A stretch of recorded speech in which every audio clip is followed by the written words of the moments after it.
tambourine? Oh, there she is. There's my tambourine. How are we doing, fam? Carlon, bonjour. Bonjour. What's up, Rocky? Hey, Tracy. What's up, TJ? Hey, Carrie. Hey, Helena. Oh, I love you too. Thank you for joining me. I know Vodka with 3 Olives is here. What's up? It's Latasha. How are we doing? Hey, Touchmas. Hey, Sammy. Oh, gosh. I will say this about the Real Housewives of New York. I've never had a problem with them. I think their casting sometimes is a little wonky, but I always think these ladies show up to work. I think they if it's not all of them, it's enough of them to give us an episode. So they always show up to work. I don't think I've ever watched a season of the Real Housewives of New York where they haven't. This cast giving the other cast a run for their money. Tetris, I'm trying. I actually was playing in my because it's starting to get warm, so I'm not doing the makeup like I've been, and I've been traveling, so I have not been in the makeup. But I'm starting to get back to it. So I was playing in one of my favorite palettes, which is my Too Faced Chocolate Gold Bar palette. I feel like that palette is so black girl friendly. So chocolate girl friendly. It's my favorite palette. So I kind of, have a good time in it. Thanks for noticing. Keisha said Rhony is so boring. You think so, Keisha? I think they're showing up.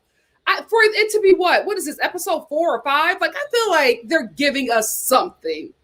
Oh, me too. You know what, Vodka with 3 Olives? I miss Dorinda, but I'm glad she's off the show because I think Dorinda is getting the help that she needs. Like, Dorinda was drunk every episode last season. That's not healthy. So I'm glad that she's doing, the work. Hopefully she will come back later, in a few years, in a few seasons, hopefully. But if she doesn't, as long as she's healthy, I'm good. As long as she's healthy, I am good. I saw an interview with Jill Zarin. Y'all know I love Jill. I know people don't like Jill. I love Jill, but she said she's never coming back. She said that she enjoys her life. She says she misses certain things like the trips, but she doesn't miss having to create drama for the show. And I understand that. She was just saying it was just real stressful to always have to, make some conflict with people who were genuinely your friends. And I get that. I liked her on the show. I like for all of the shows, I like the first cast. For all the housewife shows, the first cast to me were the superior cast. I love the first cast. Oh, thank you so much, Cocktails with Lovable Lisa. She said, NikkiStar, I enjoyed you last night on the panel talking about mental illness. Love you. Thank you so much. Cocktails, I was dreading doing that. When Scotty asked me, I think the thing is, I've just been watching Scotty for so long, and you guys understand this, right? When you've been watching somebody for so long, especially on a platform like YouTube, a lot of the creators here are very vulnerable and open. You feel like you know them, right? You feel like you have built some kind of relationship with them. So I've been watching Scotty for a very long time. And so I feel like we have this kind of relationship, which just happens, right? So when he asked me, I said, yes. Because it's like, yeah, a friend in my head is asking me to do something, of course. But then when it started to get to, the days started getting closer and closer, my heart, my chest, everything was just, I could not, even when I was on a panel, when I first started speaking, I couldn't breathe because this is just stuff, we just don't talk about in the Black community, and we don't talk about in the Black Christian community. And there was a lot of fear and shame that I was, that was suffocating me when I was speaking. Thankfully, got my breakthrough, got free, but that was a lot. So, and I saw a bit of your comments. Thank you so much for just joining us and just, your kind words and just being so endearing and open as well. It was a trip. If you have not watched it, Trigger warning, it's going to be very emotional. A lot of people are sharing about trauma and healing and about some of their issues with mental illness. It's currently on Scotty's page right now. I think it's the Scotty by Nature. I think it's the second. Yeah, he put up another video. So it's the video right before that. It's a talk. It's a lot going on, but there's a lot of healing. There's a lot of breakthrough. But just know it's emotional. It's emotional. But thank you so much, Cocktails with Lovable Lisa. Baca said something and I wanted to address it. Not like I wanted to address it, but I just wanted to say thank you. Oh, the comments are going so fast. But thank you, Baca. Thank you. Yeah, that was a panel. That was a panel. Thank you, KT. Thank you, my love. Yeah, I like Jill, Helena. I like Jill. I just like the first cast. I feel like the first cast was iconic. You know what I mean? Like, let's be real. The first cast of all of these shows built the Housewife franchise. I always say the Real Housewives of Atlanta built Bravo. Because wasn't nobody watching Bravo until them girls got on there. Let's tell the truth and shame the devil. They should be just as wealthy as Andy. That's a story for another time. But, you know, the first cast for the Real Housewives shows were superior cast, in my opinion. So I always have, you know, a special place in my heart for the OGs. Another person who I have a special place in my heart for that is not an OG is Carol. I know y'all don't like her, but I loved Carol on the show. Because if you live in New York City, right? Carol is, you know, the white 1% upper crust liberal. That is New York City. Like, she represented a large part of New York City for me. So that's why I liked her on the show. A lot of people didn't like her, but I'm just like, that's New York. That's a New York 1% white woman. I'm telling you that right now. Pedigree, that whole thing. You know what I mean? So I felt like she was a perfect representation of New York. But I know a lot of y'all did not go up for Carol. But I liked her. I liked her. Thank you, Greta. Hey, Billy, I knew you would be here. What's up? I love your profile pic. Thank you, Keisha. Thank you. Billy, me too. Me too. I am, what time is it? I'm gonna get started in about 5 minutes. Me too. Like, Leah's my girl. I don't know what is going on with Leah. I feel like Leah is all over the place. I don't know what's going on. I do not know what is going on with Leah. It's like her storyline is just, what's up, Shawnette? Her storyline is just bam, bam, bam, bam, bam. And I'm not going to talk about the subject because, you know, just out of respect. But I feel like I'm going to watch her journey. But she has one storyline that I feel like she may be playing with. And I think if it's found out that this is just storyline, it's not going to go well for her. Yeah, but can we talk about how the fan base turned on Leah real quick? Remember, everybody was going up for Leah last season. This season, y'all like, I think what's happening is that a lot of people are not liking that Leah is showing up for work. Like, last season, Leah was like trying to figure out what this is. Now Leah know the game and she's playing it. And I think a lot of people don't like that. I don't have a problem with her showing up to work. I love when they show up to work. I just think she needs to settle on a storyline and a subplot. I feel like Homegirl is all over the place and I can't, it's just giving me confusion. It's just giving me confusion.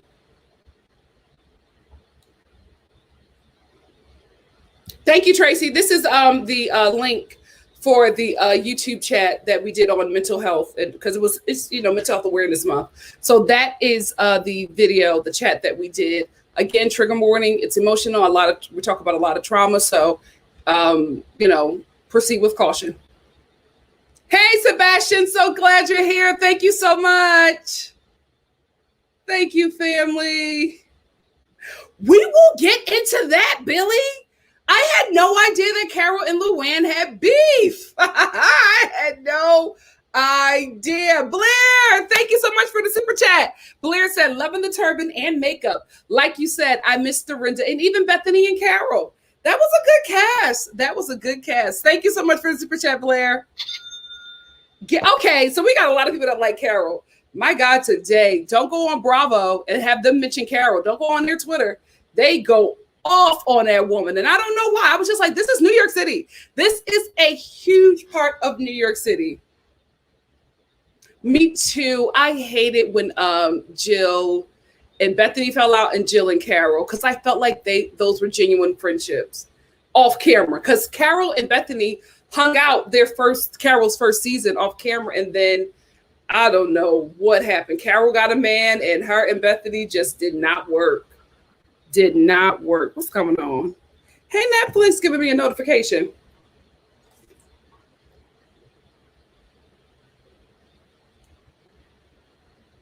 I'm just trying to get all of y'all comments and acknowledge everybody. Hey, Black Lavender.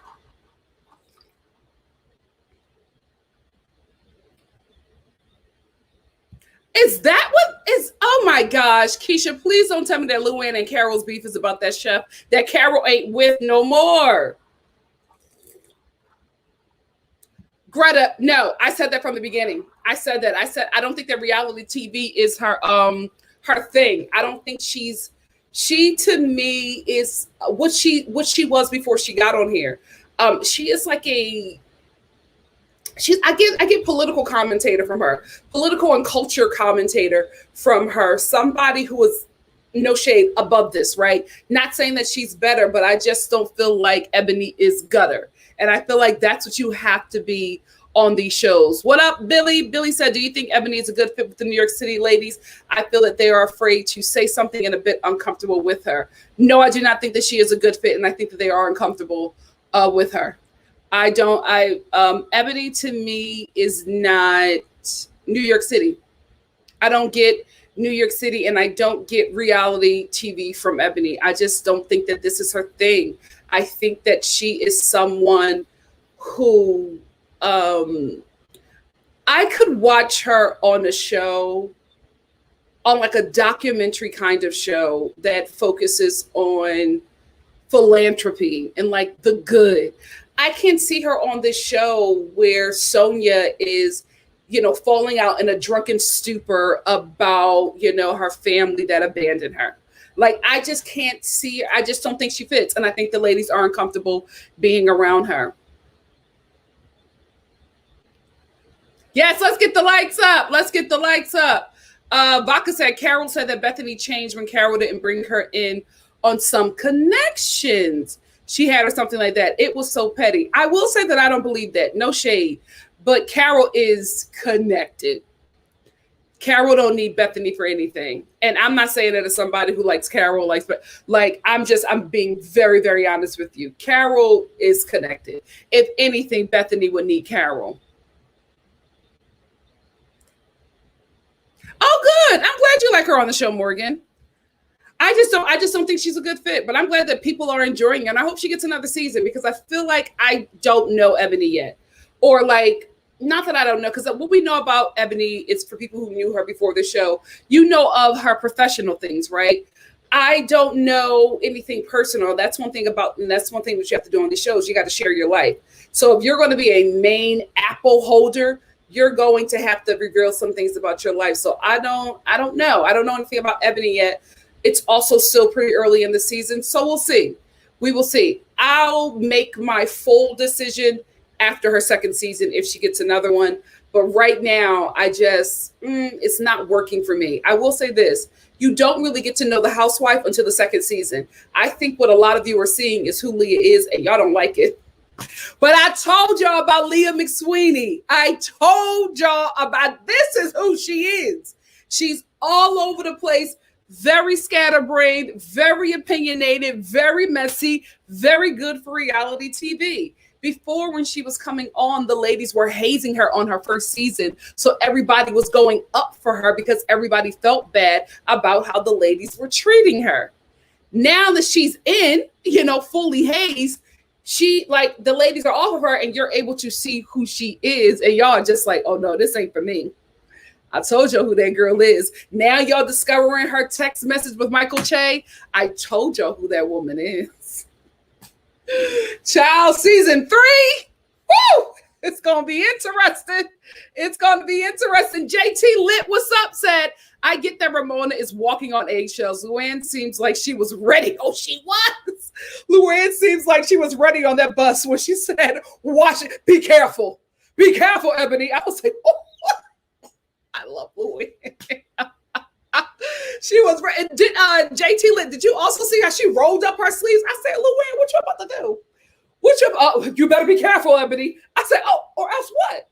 I felt like Sheree. Ooh.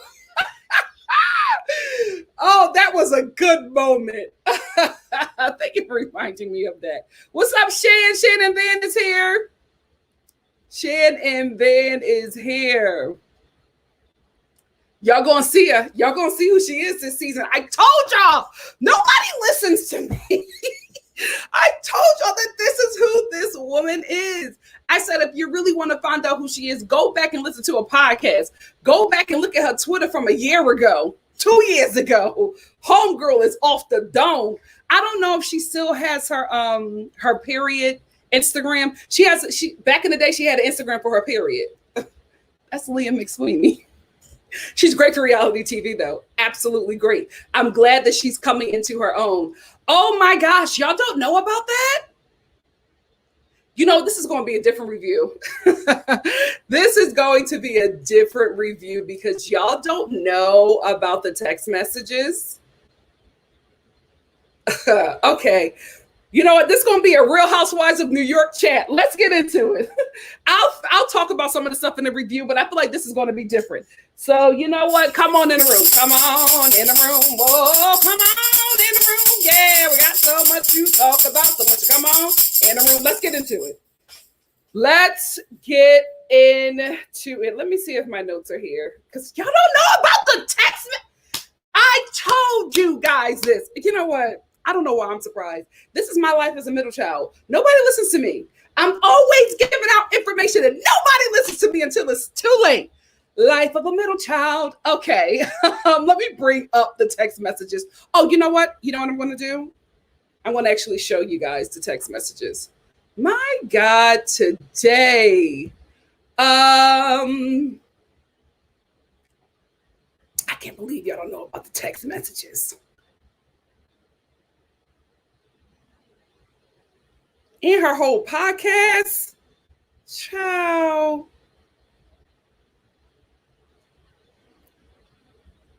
I thought y'all knew. I'm sorry. I would have been had this prepared if I didn't know y'all ain't know. No. So what happened was K-Dior, what's up? Says, were they text messages or Tinder messages? So what happened was Micael Che, is that how you spell? I don't know how you pronounce his name. I think that I'm saying it right. I guess him and Leah met somewhere and he told his friend to give, they were at some kind of event and they both were talking about how they were both on RHOA or whatever. And he gave her his number and said, hit me up. So she hit him up, but she was being Leah and he got turned off. He got turned off and he ghosted her. And she didn't like the fact that he ghosted her. So, she started, going after him and calling him a terrible guy and then went on her podcast and dragged him. So because he was getting a bad rap, because let's be real, this white woman on a podcast was saying how this dark-skinned black man mistreated her. He did what he needed to do to protect himself. And he showed the actual text messages and it just made Leah look a whole mess. Who Miss Married to the Mob? I was like, oh girl, this did not go well for you. Thank you, Alex, for the super chat. Alex said, if not Ebony, who would be good for the show? Thank you so much.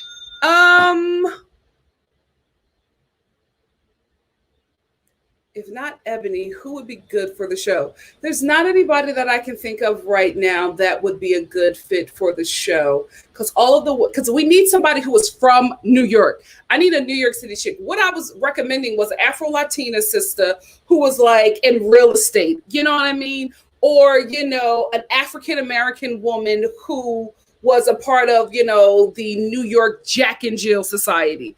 Like that kind of sister. Or bring a sister on here who is somebody who is from, I'm not gonna say rough side, but who came from the hood, who came from running the rough boroughs, but was able to work her way into something. Maybe it was entertainment back in that, whatever it was, she is now established in New York City. Because I think what's happening is that they're putting just together, they're just throwing diversity in there. They're not giving us New York women. And that's what makes this show so good. It's because not only are the ladies New York, but also they know so much about this place and they're from this place that they give us the authentic tour of New York City. That's also what we are tuning into when we're watching this show, right? The Real Housewives of New York. New York is what, the fifth housewife, if not the lead? Like, we're tuning in for New York City. We're also tuning in for these ladies, but everybody loves New York. You know what I mean? So we're all tuning in. I'm telling you, when I watch this show, I always find new restaurants. I have my Yelp open when I'm watching the show. I'm like, where are they eating at? Donatella. I do that all the time. Where are they shopping at? Because I plan on going to New York City and probably trying that restaurant or going to that place, because New York is also a housewife on this show. I wish they would do something like that. I don't know who else can I think of right now? I don't know. Greta said, I live in New York and I can't think of anyone who would be good. Because I've been out of New York for years, over a decade at this point. I miss it. But somebody, you know what I'm talking about. There are so many New York women that could do it. I just can't think of them right now because the people I'm thinking of just wouldn't be a good fit. Mary J. Blige or Cardi B, not a good fit. Not a good fit. Like, they have to be from New York. They have to be successful. They got to have some coin, but they also have to be able to fit into this cast and be somebody who is not where they want to be or used to be, and using this show as a platform to get there. Mary J. Blige and Cardi B don't need this, right? So you need somebody who we know about, who is New York, who has money and connections, who has the pedigree of New York City, but also somebody who needs the show as much as the show needs them. So I can't think of anybody. Billy Kenya will be good in any show, but I just don't think she'll be good for New York because Kenya's Detroit. I don't think so. Tara MC said Leah is trying to be interesting. She's not. Like Ebony defending Sonia, class act. Leah is being Leah. I'm telling y'all didn't meet Leah last season because our minds were too busy focused on the ladies hazing her. You guys are meeting Leah. This is Leah. You know what? I hate to use them, but we got to go to page 6. Hold on. I had no idea. A lot of y'all ain't know about this story.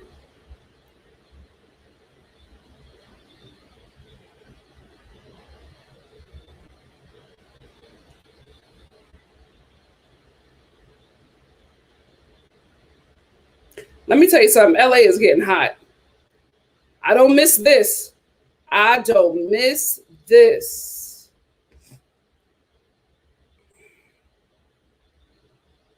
I feel like I've been quarantined, right? And I've been ready to get out, but I feel like I'm going to be inside because there's a lot of movies, good movies coming to Netflix and HBO Max.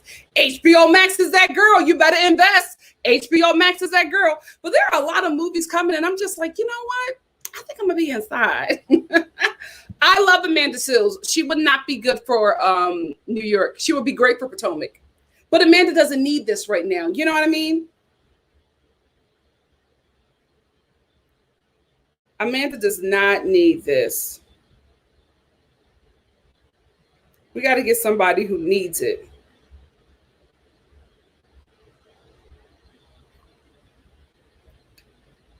I'm about to show y'all Leah. Since y'all,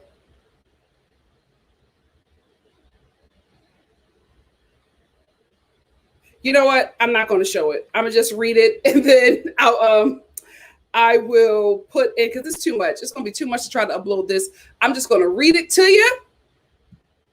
You know what? I don't know. K-D or I don't know when Bashan is going to come in on this show. But I'm interested to see. I'm like, how long? Because I don't think they're going to get a lot of episodes this season. So I'm like, when are we going to get Bashan? When is she coming in? Anyway, let me read these text messages between Micael Che and Leah McSweeney. So he gave her his number and said, hit me up. Wrong move. So Leah writes him and says, hi. It's Leah. And he says, hi, Leah. First of all, you gave her your number and then you're going to act like first of all, Michael, you gave her your number, told her to hit you up. And then you're going to act like you don't know who it is. Men. And Leah says, hi, is your experience with RHOA awful? The dudes all look gay to me, except you, obviously. Thirsty, inappropriate. Michael says, not at all awful, but I didn't go in expecting anything. And Leah says, well, if you saw what I was seeing, you would be horrified. Ha!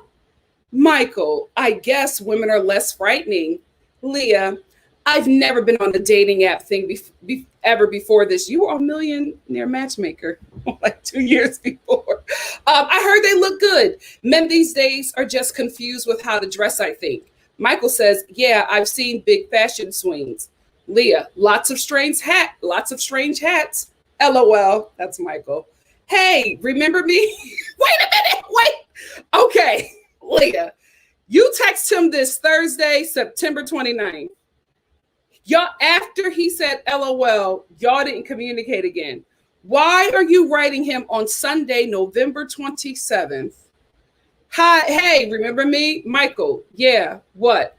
I like harassing you on text. It's almost like pranking, except I'm not anonymous and I'm ashamed of it. Do you know what I look like? Michael, yeah, I've seen pictures. Leah, where? Michael, on whatever profile you had. See, he's annoyed. He's annoyed at this point.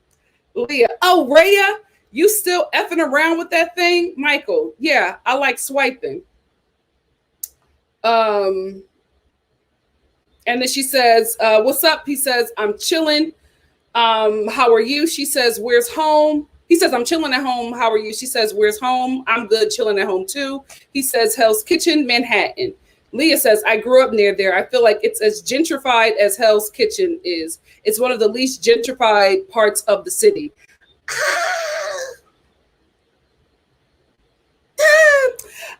He says, yeah, I guess. I don't really like it, but it's close to work. Hold on.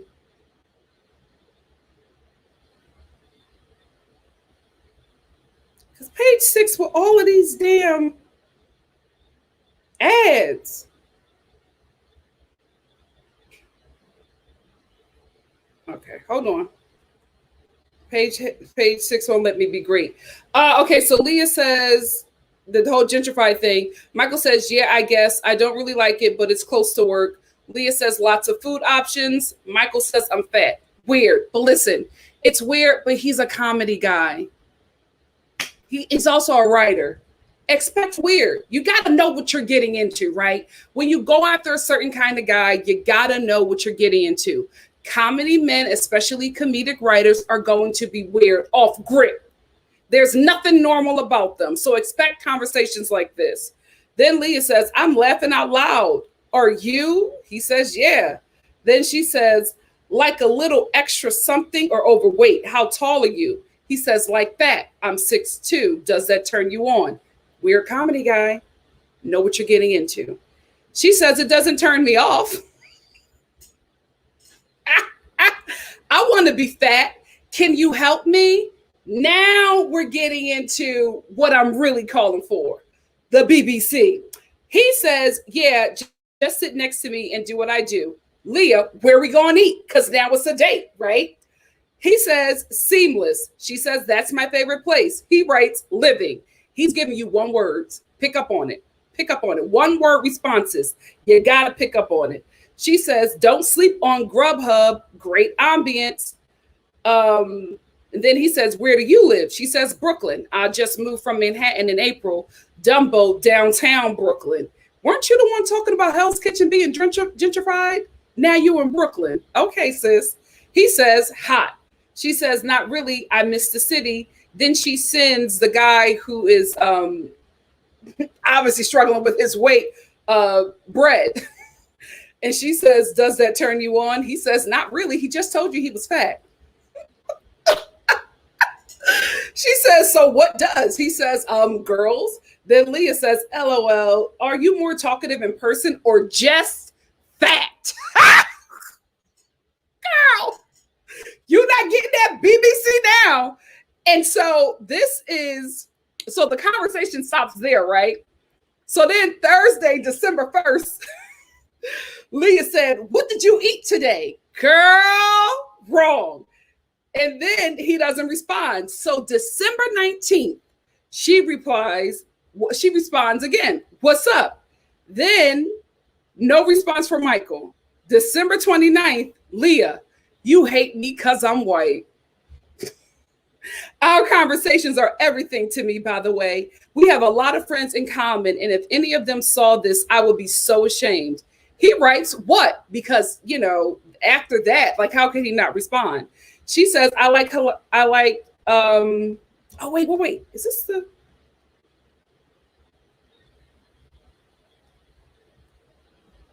Oh, wait a minute, page 6? Oh, okay.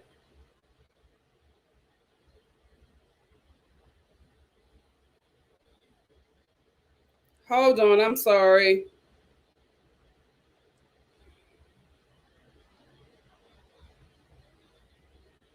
Page 6, this is out of order.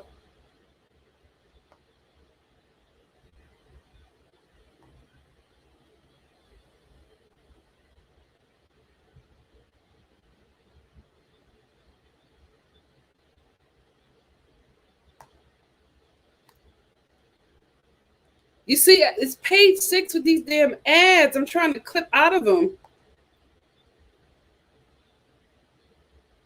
Okay, here we go. I'm back. Hold on. I'm sorry. Page 6 with these ads. I'm trying to get to it.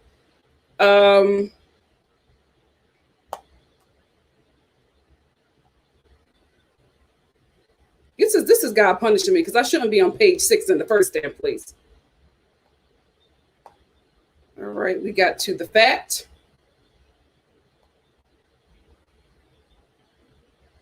All right, we're at the you hate me because I'm white. He writes what? Then I got to go back. I messed up. She says, I like harassing you on text. It's almost like pranking, except I'm not anonymous and I'm ashamed of it. Do you even know what I look like? He doesn't respond. Monday, January 2nd, he says, yeah, I mean, in pictures. I've seen pictures. Why did you respond Michael, it's on you.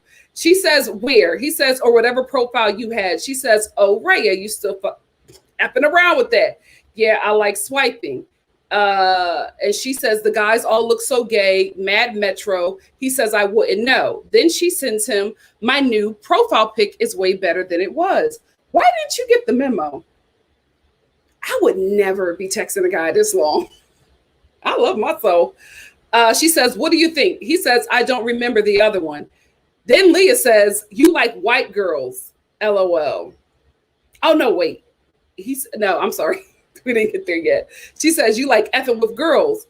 You like effing with white girls, LOL. He says, I like effing with girls. And then she says, okay, you're not gay. I get it. Getting a reaction out of you is hard. What reaction are you looking for? That's what Michael says. She says, anything, interest, something. Are you hungover? He says, no. You don't ask any questions. You're so odd. He said, you got that from 8 innocuous texts? Then she says, do you ever want to meet up, or are we just going to text each other randomly till eternity? He says, well, I didn't think it was odd. And then she says, well, I didn't think it was odd. You kept saying you're fat. He says, I don't want to meet up. You text really strange declarations looking for a reaction, and I don't want to know what that's like in real life.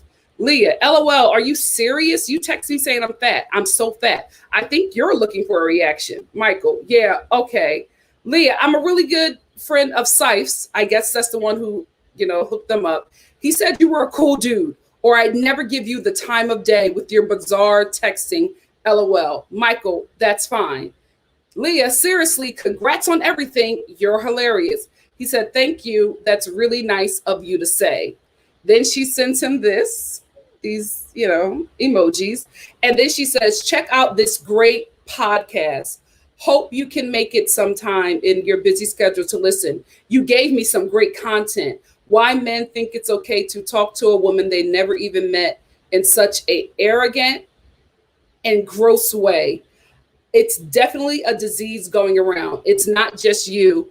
Don't worry. He sends this emoji. She sends that one. And that is the end of their contact. Then she goes on her podcast, says how he was so horrible to her. He releases the text and everybody starts dragging Leah. She starts, bashing Black women. It was, where were y'all at on Twitter? Because that was a time. Because Black women were just, a lot of Black women were saying, a lot of Black blue check women were saying on Twitter that this was very dangerous of her to go out there and say that this Black man had treated her so poorly. And then we see the text messages and realize you were not only were you the one to bring up race, you were also the one to make the conversations with him very uncomfortable. And you painted yourself as the victim, and you were not the victim. And so Leah initially got all of this sympathy, and Micael was this bad guy. And then when you see the text messages, it becomes, that she was looking for something that she couldn't get. And because she got rejected, she felt some sort of way and went on her podcast and bashed him. And then she later apologized because, after she got dragged on Twitter, she realized what she did was wrong. So she went on her podcast and she apologized. And she said that she was meeting with a Black person to she went to treating Black people nice training and everything with her Black girlfriend. And it was a time. But that is the Leah Big Sweetie and Micael Che interaction. And that was one of the things that provoked the Bravo producers to start inquiring about Leah. So she sent him the podcast link. She absolutely did. And I will find the text messages somewhere else because I can't link you to page 6. I can't even believe I used them, but they were the only ones that came up in time because I didn't prepare. I thought you all knew about this. So I'm sorry about that, but I'll find a better link and I'll put it in the description box.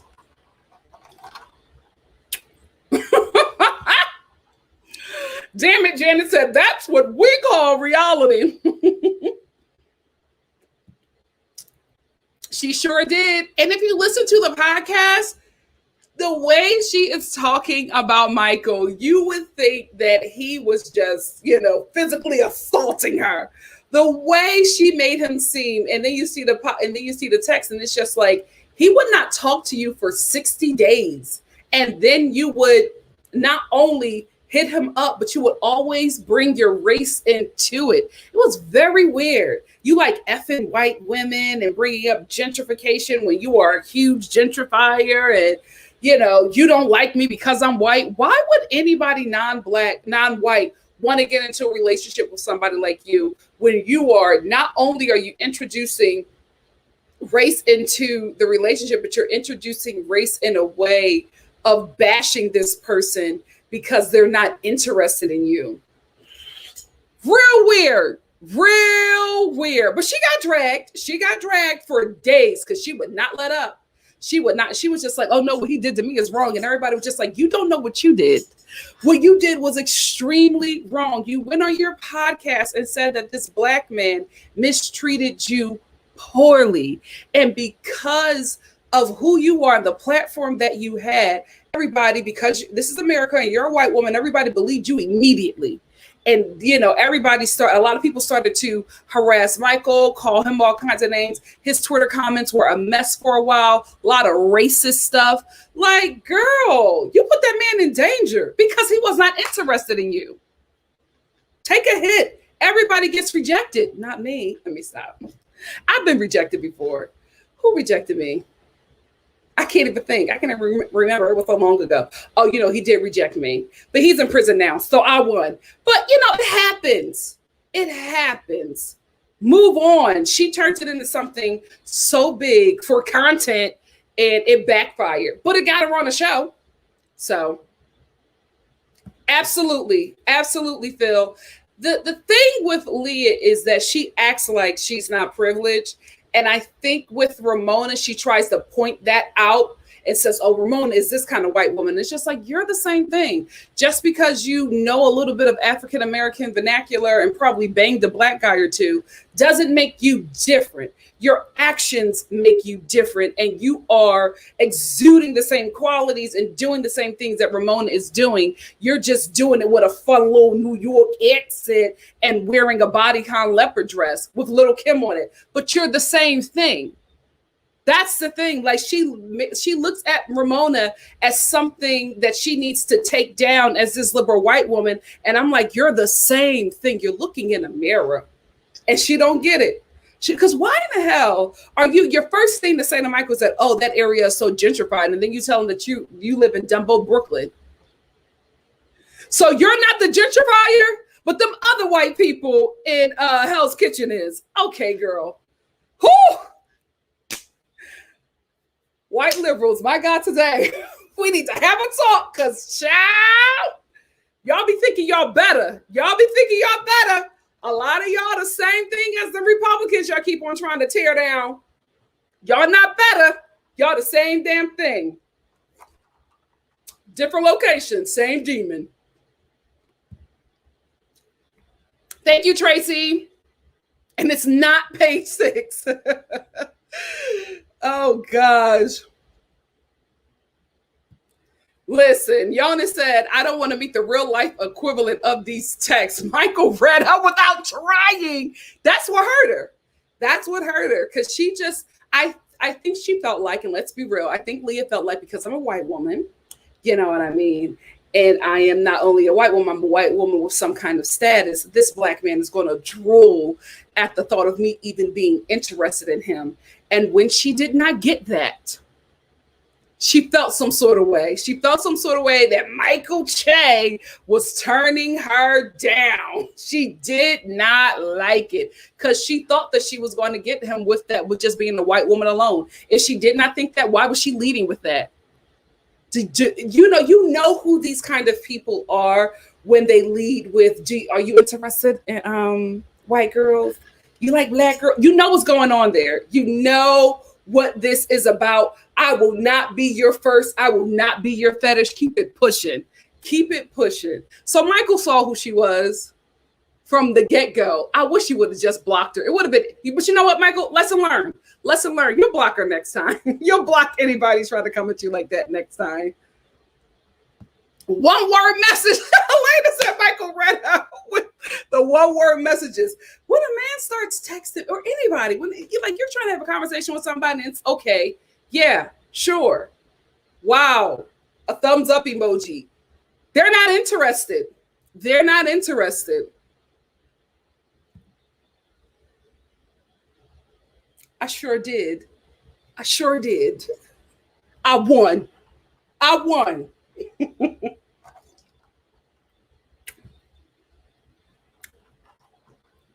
Momi said Ebony's Rhony Cash trip to Harlem wasn't a teachable moment for Leah. I don't think any of them learned anything. And that's the thing. Like, why does the black girl have to be teaching? That's why I can't wait for Bershawn. I can't, because I think I'm more excited for Bershawn than Ebony, because I don't know her. I don't know the Bershawn lady. Ebony, I just know of the work that she does. And I'm like, girl, why is you here? I know the check is probably good, and it's probably a lot better from all the stuff that you were doing, but I just want more for you. Exactly. Oh, Helena preaching up in here. Helena said, why mention race in the first place on dating apps? At least as a white person, LOL. I'm trans and always tell men, but prefer when they don't make a huge deal about it. It's awkward AF. Exactly. You're just meeting. We're just meeting. Why are you leading off of that? It's such a turnoff. It's just like, okay, something's going on. Something's going on, because your response and everything is about race. What are you trying to get at? Are you trying to get with me, or could it have been anybody else? They just had to be black. So I'm not special. I'm just the fetish you were looking for. That's what it was looking like, Leah. Thank you, Helena. Libra Soul, what's up? Said, hey, Nikki Boo, you look so pretty. Thank you. Listen, Billy said Leah mom net worth was in 2020 was 1 million. 2021, 3.5 million. If you're gonna get on these shows, get on there for a purpose. She's doing what she's doing. Yeah, I think he's a cutie, and I don't think he's fat. But that maybe that was his way of like not, letting her down in the nicest way he could. Maybe if he's because listen, I do that sometimes too, right? Because it's not you don't like being rejected, and it's the worst feeling when you have to reject somebody. So I do stuff like that too. As I get older, I'm just like, I just need to say what it is and just, say it in the nicest way I can and move forward. But I've done that too. I've made myself undateable or, unpickable, when I'm not interested in somebody, I feel like they're interested. Say something dumb, or, just say something or do something that makes them, you cannot obviously be interested in somebody like that, doing something so heinous or ridiculous. I've done that. We got to stop doing it. I think it's okay to be upfront at this point. I think it's okay to be honest, but I get where he's coming from. Billy said, NikkiStar, are you surprised of her homophobia? Never.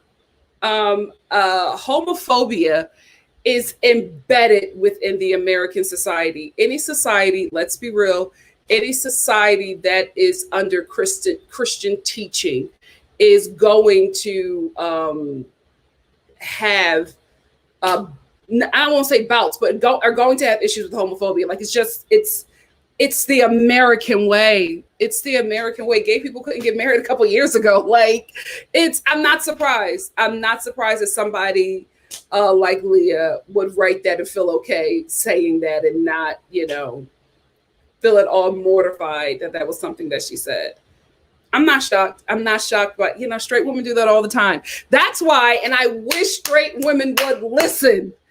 That's why gay men are always, getting straight women together, because it's just like, I'm not going to what's the best way that I can say it?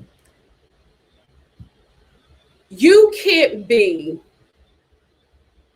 an ally or a friend to somebody of the LGBT community and you lay down with a homophobic. Women, it don't work like that. You can't be like, oh, that's my boyfriend. He, his family is like this. You're like this if you're laying down with that fool. You're like this if you're procreating with that demon. You are saying that behavior is okay, but the behavior and the things that he is saying is doing is okay, but you want to act like you are the super ally, or I get it as a woman, I understand. If you understand, why are you laying down with homophobic demons? Why are you in relationships with these men? Why are you marrying them and having children by them? And these same things that they said that you say, oh, I'm not like that. That's just him. He's going to speak over your children. And that is going to be the idea that they have about LGBTQ people. When gay men speak up and say those things, women pull the card, straight women pull the card and say, oh, well, I'm a woman. I'm oppressed as well. So you should get it. So you should get it, and you should hear them when they speak, right? Since you get what it's like, right? And you get that as a straight person, you have some, even if it's a smidgen of superiority, you have that because that is what society gives you, because society makes you believe, and all of us believe, that because you're straight, you're built right. Especially under, the Christian teaching that America does. And I'm saying this as a Christian, right? So I know what I'm talking about. You're saying that you're approving the homophobia that your partner is speaking, and you are trying to get out of it, or even you believing a few of those things, and you're trying to get out of it and say, well, I don't have much power because I'm a woman. And although you're gay, you're a man. Let's tell the truth and shame the devil, right? Straight women, especially straight Black women. Let's be real. Yeah, we are the least protected and the least loved. But we got a smidgen of superiority over gay Black men. We are not treated the same way as gay Black men, especially trans Black women. We're not. Now, we got to be real with that. We do get the short end of the stick, but let's be real. let's be real. Trans Black women are being slaughtered daily and ain't nothing being done. Our sisters are being slaughtered daily by our brothers. And we're not saying and doing anything because, it's difficult for us as well. If it's difficult for us, then you know it's hell for them. Say something. So, I don't mean to go off, but, I said all that to say, I'm not surprised by any straight woman's homophobia. It's something that you honestly have to unlearn. It really, really is. It really, really is. Unfortunately.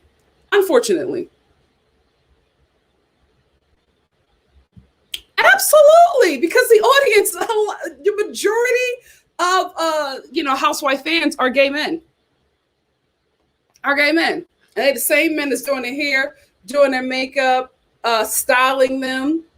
I said, this is my friend. Remember when they had, I think, Sonia and Nene both had like gay bestie parties.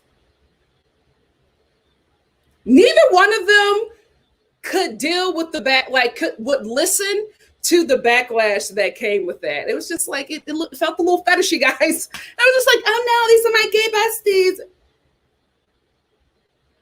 I don't know. What do I know? I'm a straight woman. What do I know? Hey, Alex. Alex said they only pretend. Oh, I got that one. Sola. Hey, Sola. Sola said, yes, true, Nikki. Any society has patriarchy will have homophobia. Absolutely. Homophobia is a sibling of misogyny. Absolutely. And it's not just within Christianity, it's in religion as well, right? But in every religion, there's patriarchy. And if you got patriarchy, you got homophobia. That's a conversation for another time. But I'm telling you, from what I've seen in church, and I went to a performing arts high school, and I went to a performing arts college. Majority of my friends are gay men.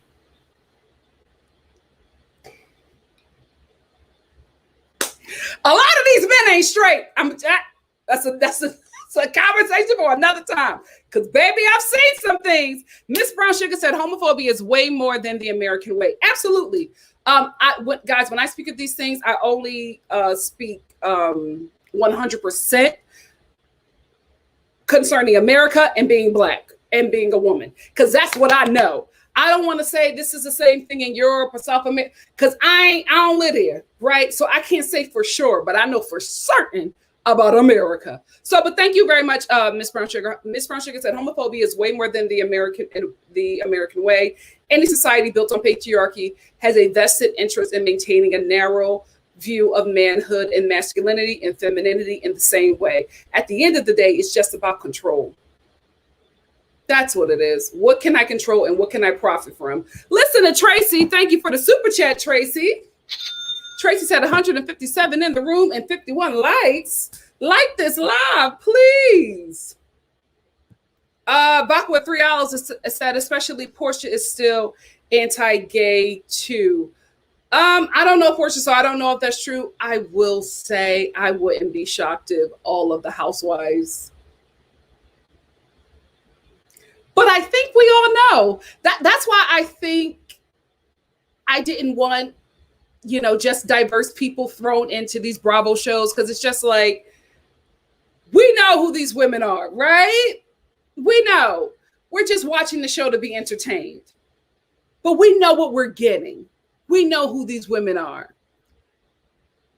So throwing a diverse person into the cast may make your show look a certain way, but it will change the dynamic of your show in a hugely negative way. Hello, Dallas. I don't think Dallas is ever going, Dallas is on its last legs. It's on its last legs. After what they did to Dr. Tiffany Moon, I don't know.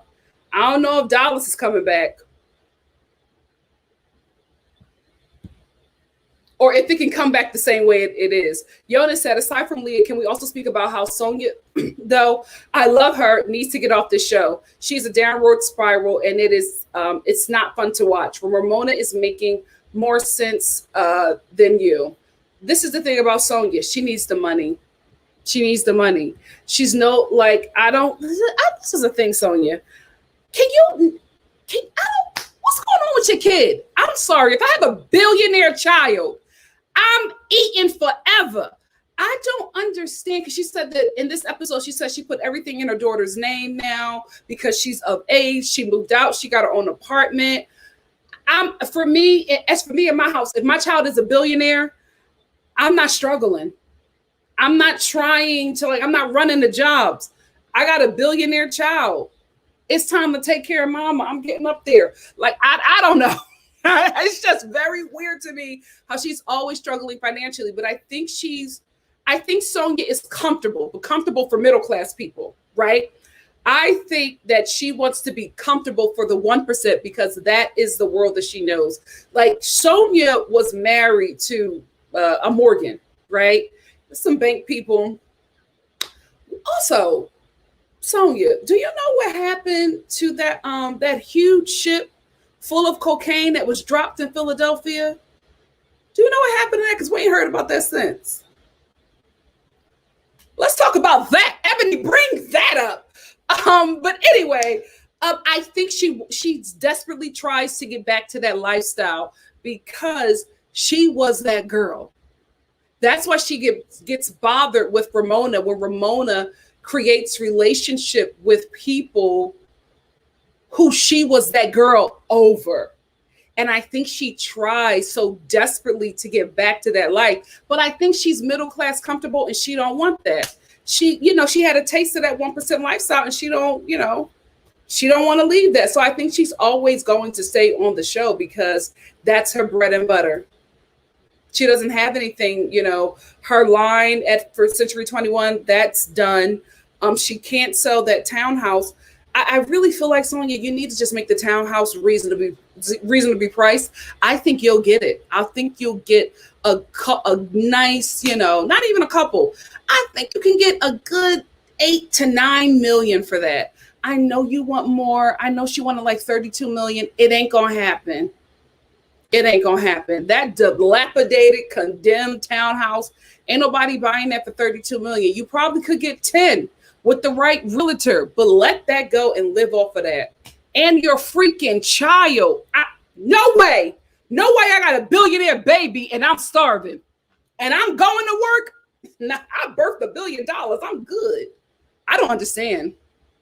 I do not understand that. That's weird to me.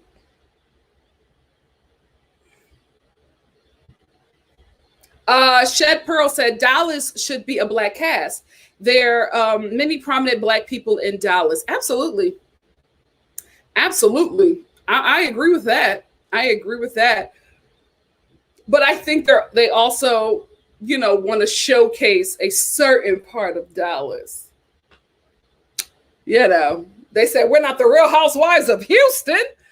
Miss Brown Sugar said, there must be so much we don't know about Sonia's relationship with her daughter, but her daughter is also only in college. Just too much weight to lay on her yet. She can give her mother, up to 2 or 3 million and be like, Mom, be responsible with this. You know what I mean? Or give her a little stipend or something.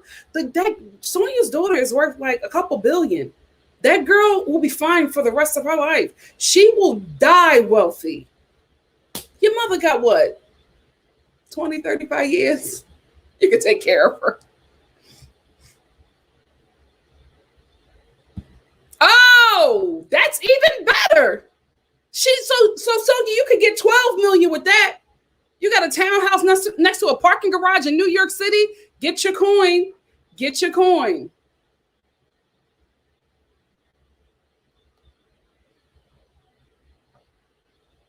It's so boring. It's so boring. I feel like because they can't be racist, they don't know what to do. They don't listen. Dallas was popping when that racist lady was on there. Every episode, she was tormenting, not popping like in a good way, but every episode, it was just like, oh my gosh, what the hell is going on here? I was talking, but then this Mexican, I was like, what, Auntie, what's going on? That lady was nuts. Nuts. Why did that lady just take that? There were so many episodes where I was just like, you could pop her at some point. You could pull a Monique Samuels over racism. Girl. Like, right? I'm sorry, K-Dior. Like, you can't get your mama 20. You can't slide your mama 20 something. Pay the rent. I don't know. Like, let's be real. She gave you this cush life. Your mother got under your father when he was 1,000 years old and gave birth to you. And look how you living.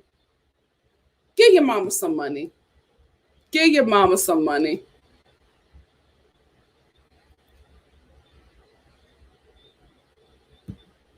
They do.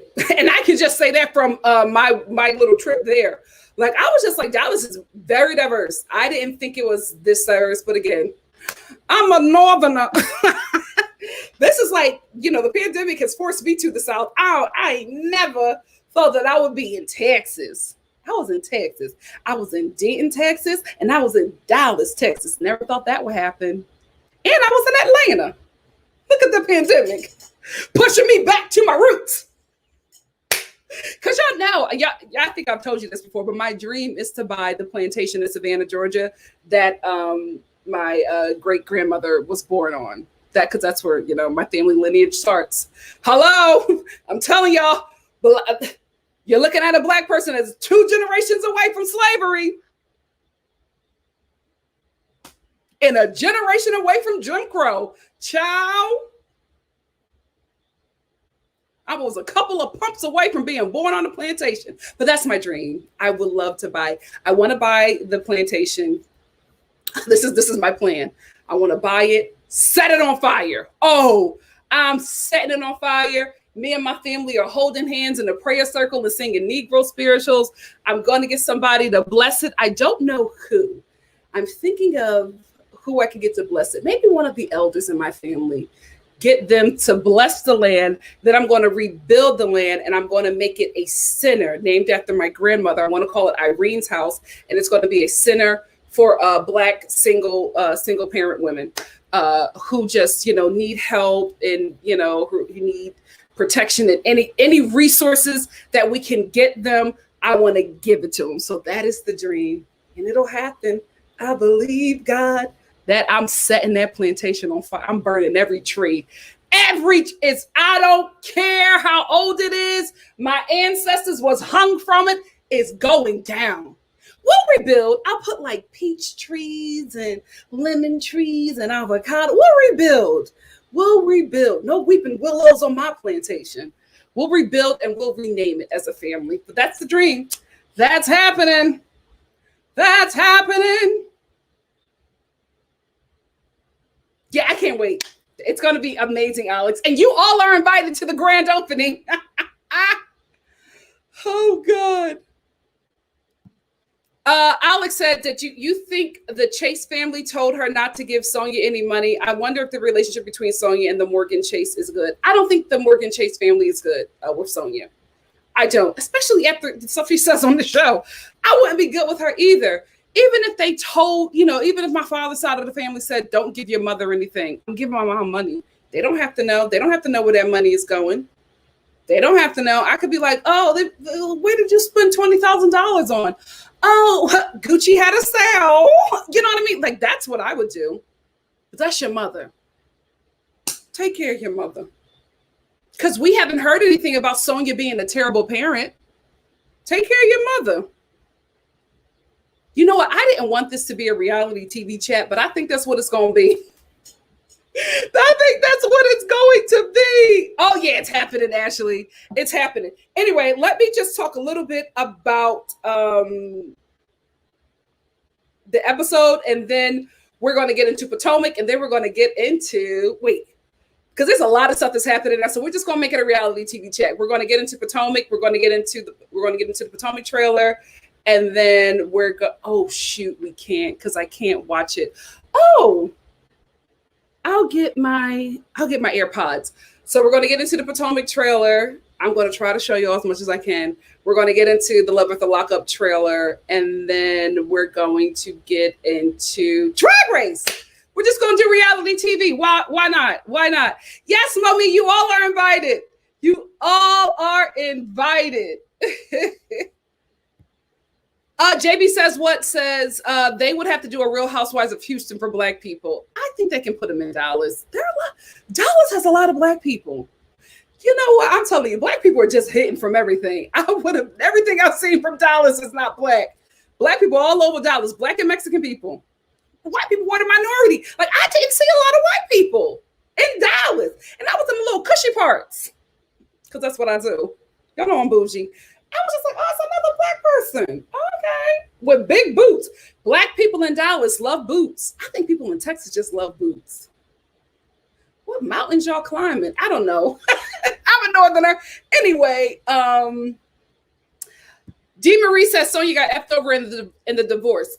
I believe she got effed over because isn't the rumor that she cheated and he found out? But my thing is, sir, how you going to get mad at me for cheating with somebody in my age range? You know, when you married somebody late 20s, early 30s, and you're like 90 freaking 4, you gotta expect her to bang something young, her age. That, I don't know. Like, I get it, sir, but you were 94. You just expect her not to get nothing, firm and 30? Like, I just felt like that was wrong. I sure am. They're my wildest dreams, and I want to be theirs. That show would be epic, Simply Simone. Simply Simone said, I'm still waiting on the Real Housewives of New Orleans. I can't wait. I cannot wait. Shed Pearl. Well, no, I don't know if it's happening. I would love for them to do it. Shed Pearl said, boots and jeans are a thing in Dallas. Boots, jeans, and brisket. There's meat everywhere. Y'all know I had to do a detox when I got back from Texas. We ate meat every day. I was like, where are the vegetables? Where's the fruit? Why is it just meat? And wherever you go, the freaking gas station, Buc-ee's. Oh, you couldn't keep my mother out of Buc-ee's. I was like, you're eating brisket from a gas station? What the hell is this? Listen, they had brisket. They had cast iron skillets, makeup next to the chips. I was like, what is this? Whatever you need, you can get from Buc-ee's. It was just too much for me. It was too much. Like, my sister took me there. She thought I was going to be so excited. I was overwhelmed. She was like, you can get a cast iron skillet. I was like, yeah, next to the fountain soda. Like, something is, I couldn't. I just had to walk out. It was too much for me. I was just overwhelmed. I like getting my cast iron skillet from Williams Sonoma. Williams Sonoma is on the table. Like, but a gas station, and everything is in the shape of Texas. Like, you can get anything in Texas in the shape of Texas. There was always an option. It was just like, oh, you like this plate? Do you want this plate in the shape of Texas? Like, what? I love the pride. Need to accept Buc-ee's is everything. I was overwhelmed. I don't eat from gas. I don't know. I was overwhelmed. It was a lot for me. Make it make sense. What's up, boo? Make it make sense said Sonya and Portia have a lot in common. When they entered the scene, they were both prim and proper. Now they're both busted and wide on camera. Listen. Oh, you know what? We're gonna get into Portia too.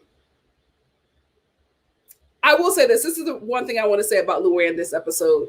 I thought it was so hilarious, but right on brand for Luann, how she made Sonya's meltdown about her. Luann went from, Sonya, it's okay, calm down, to as soon as she, got on camera with Ramona, she was just like, oh, I can't be in there. Oh, this is too much for me. I said, oh, Luann, you right on brand.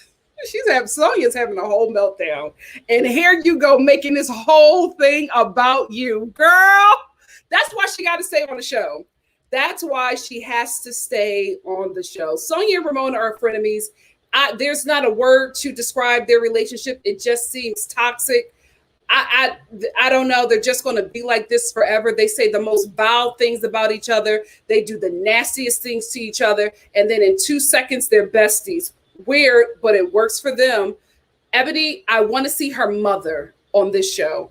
Her mother's conversation with Ebony's conversation with her mother was hilarious. Leah, I know she got on your nerves this episode. She will get on your nerves more episodes, but you know what I say. I don't have a problem with anybody showing up to work. Leah showed up to work. Leah had no beef with Heather. Heather said nothing about Leah.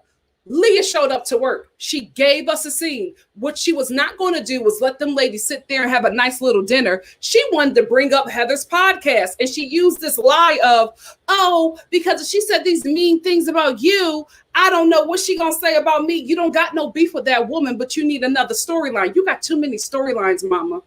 You got to, it's confusion, sis. Focus. I know you want to come strong in your second season because you want more money in the third. I honestly get what you're doing, but you got to stay focused. Because why are you beefing with Heather? She ain't said nothing about you. I will say this about Heather, though, and I think I said it in my last review. Heather was using, and Luann called it out, Heather is using the housewives to make her podcast relevant, to bring traction to her podcast, to bring Page Six, what they all read and live by, to her podcast. That's the only reason why she brought up Luann and the hard drugs. I believe it actually happened. The reason why I believe it actually happened is that Luann wanted to squash that as soon as she heard it. She didn't want to get into that on camera. Luann never denied it. Luann never denied it. And again, listen, that was Heather's story. That is something that actually happened to her concerning Luann. I think she could have left Luann's name out. That would have been the right thing to do. But would people have listened to her podcast if she didn't say that Luann wanted me to do crack cocaine with her on the yacht? She knows what she's doing. She's bringing people to the show. She's bringing people to her podcast. That's why she mentioned her name. And that's all I really wanted to say about that episode. No, one last thing. Ebony, I don't want you to be Leah's flunky on the show. I get that you are, or they're using Leah as a way to bring you on the show, saying that you guys are friends. We get what this is. We've watched these housewife shows. We know what's happening here. I just don't want Ebony to start to become a flunky, because I think that's what she's doing. Now you're Leah's, vow of silence interpreter. Now, that issue that she had with Luann in the car or whatever that they were in, that was not because she had an actual issue with Luann. That's because Leah was texting her, putting the battery in her back, like Luann put the battery in Leah's back to go after Heather for the podcast. But Luann shut that down when Heather brought up hard drugs. Luann was like, are we going to talk about the coke? Okay, well, let me, hey, we're all friends here. But going back to Ebony, you didn't have a problem with Luann. And when Luann rolled her sleeves up and told you to watch out, you knew exactly what you were dealing with. Don't get into mess because of Leah. Leah is messy. These ladies are a mess themselves, so you will get into it with somebody. They're uncomfortable and they are inappropriate with you being in their presence. So you will already have your thing to go after them about. Don't go after them about things concerning Leah, because you'll be fighting these ladies every damn day, because Leah is hot and cold with Ramona. I thought before that it was just her seeing her mother, and that's what that relationship was with Ramona. But now I realize it's Leah seeing Leah, and she just does not think that she's Ramona. But I'm here to tell you, Leah, you Ramona. And what you see in Ramona is what you don't like in yourself, but you try to act like you were so holy and just so above all the white privilege mess when you are the epitome of white privilege concerning being liberal. You try to come after Ramona for being white privilege and conservative, but it's just like y'all the same demon, different locations. That's your issue. It's not your mother that you're seeing, it's you. That's all I wanted to say about them broads. What do you have to say? Tracy says, so you should have got a rabbit and waited it out. She fumbled the bag. Listen, is that man still alive?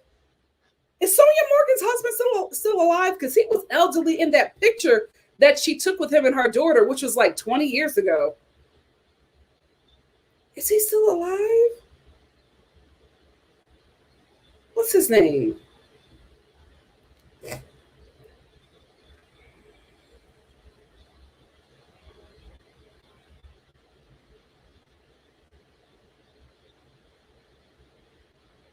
She was married to John Adams Morgan.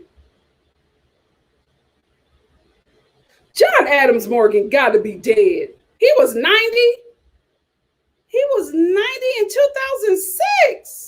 Oh, no, he was 90 before 2000. Wait, no, if he is still alive, he has been taking the organs of young black children. He can't be alive. Hold on. There's no way.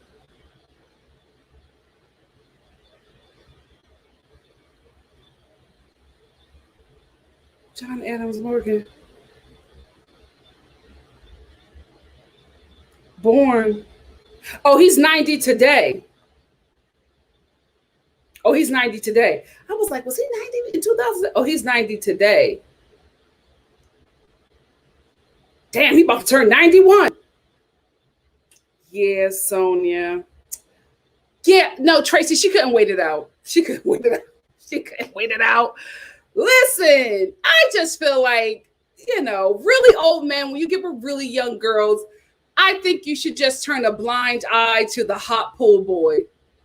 Know that he's doing what you can't, but you can still have her on your arm at all of the events, you upper crust people go to. He could have let it go. Listen, Simply Simone, I would go up.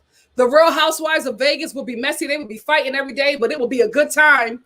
It would be a good time. It would be a good time.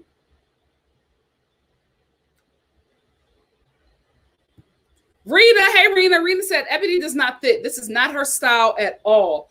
Leah can go. She gives me anxiety because she is trying too hard to kiss up to Ebony. Really? See, I don't get her kissing up to Ebony. If anything, I feel like she is making Ebony her lapdog and Ebony is doing it. I don't think that Ebony is doing it because she, wants to bow down to Leah. I think that Ebony just feels more comfortable and close to Leah because they're close in age and Leah does the down white girl thing. So I think that that's what their relationship is built off of. But again, I feel like we will not know who Ebony is until season 2. We won't really see Ebony. And I think we will really see Ebony when she gets Leah together. Because that's coming. That's coming because Leah is demanding too much of an allegiance from Ebony. And they're not really friends. They're friends on the show. Like what Portia said, Fallon is not my friend. Even though she was introduced as my friend on the show, but she is not my friend. Since we're here, let's talk about Portia. So I'm starting to feel like this is the thing. Portia said she wasn't pregnant, right? We haven't seen her. We haven't seen that stomach since she said on her show that she's not pregnant. So I'm gonna just go and believe her for now. Because we're not seeing anything. Like every picture of her, she's posed a certain way. So maybe she's just hiding her fupa and not actually pregnant. But Portia, you cannot come up later and say, that you're pregnant and that your baby is premature. No, Phaedra, we're not going to go for it. We're going to do our due diligence and investigate this story. So for now, I'm going to go on and say that, I'll just choose to believe her until I see something different. I didn't want to say anything because I just wasn't sure. I am absolutely not shocked that Shamea was the matchmaker. Messy loves messy. Messy loves messy. I am absolutely not shocked that she got them together. Ooh, I still don't want Shamea on the show. But I mean, if we're giving out peaches, give her a peach too. She's going to be dry as hell, but I only want her to have a peach if Fallon is going to have a peach because I need to see how this plays out. Let me tell you something, the Real Housewives of Atlanta. Do you want this money or not? Do you want this money or not? It will be a huge missed opportunity if Fallon and Shamea do not have peaches next season. And it can't be one of the, well, you know what? It can be Fallon over Shamea. She can still be a friend of the show. But if we're going to give out a peach, it got to go to Fallon. Fallon, do it. Do it. Bravo. Pay her whatever she wants. We have to get them on the show. This is the best storyline that we've ever had from the Real Housewives of Atlanta in what, 6 seasons? 6 seasons. It's been a long time since we had something this juicy. We need to see it play out. We need to see it play out. Y'all can give us an earlier season like y'all doing with the Real Housewives of Potomac. Give it to us now. Give it to us good. We need to see it. But I was not shocked when she said, oh, yeah, best matchmaker ever, my bestie Shamea. I knew. I know Shamia hooking up all them women with wealthy African men. Do me next. Let me stop. Child, if you're gonna be a friend, be a friend. But messy loves messy. I am not shocked at all. Oh, he remarried. Josie, he remarried who? Who? Miss Brown Sugar said, I like Ebony a lot too. I agree. We're not all going to see all sides of her yet, but that's just a common sense for a Black woman in a new space. I think it's also just for every new person on the show. They haze the new person, and we spend so much time defending that person because we see the main cast hazing that person that we don't really focus on what they actually bring to the show. So as of now, we don't know what Ebony brings to the show. We won't know. Alex says, if Fallon has a gag order, will she be able to be on the show and be able to talk about it? That is very interesting, Alex. I'm not sure. Damn. Oh, no, Portia, tell him not to gag order her. Damn, because that's not going to look good for you. If Fallon comes out and says, I would love to do the show, but I'm gag ordered, that's not going to be good. That's not going to be good for the family. You know what I mean? The whole family need to eat. Don't let him gag order her. Let's talk about it.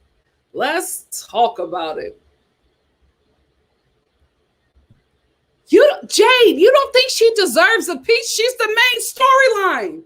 She deserves a peach. Oh no, I'm all for giving Fallon a peach. Give her two. Give her two peaches. Give her the peach she was going to give Phaedra. I need to see this thing play out.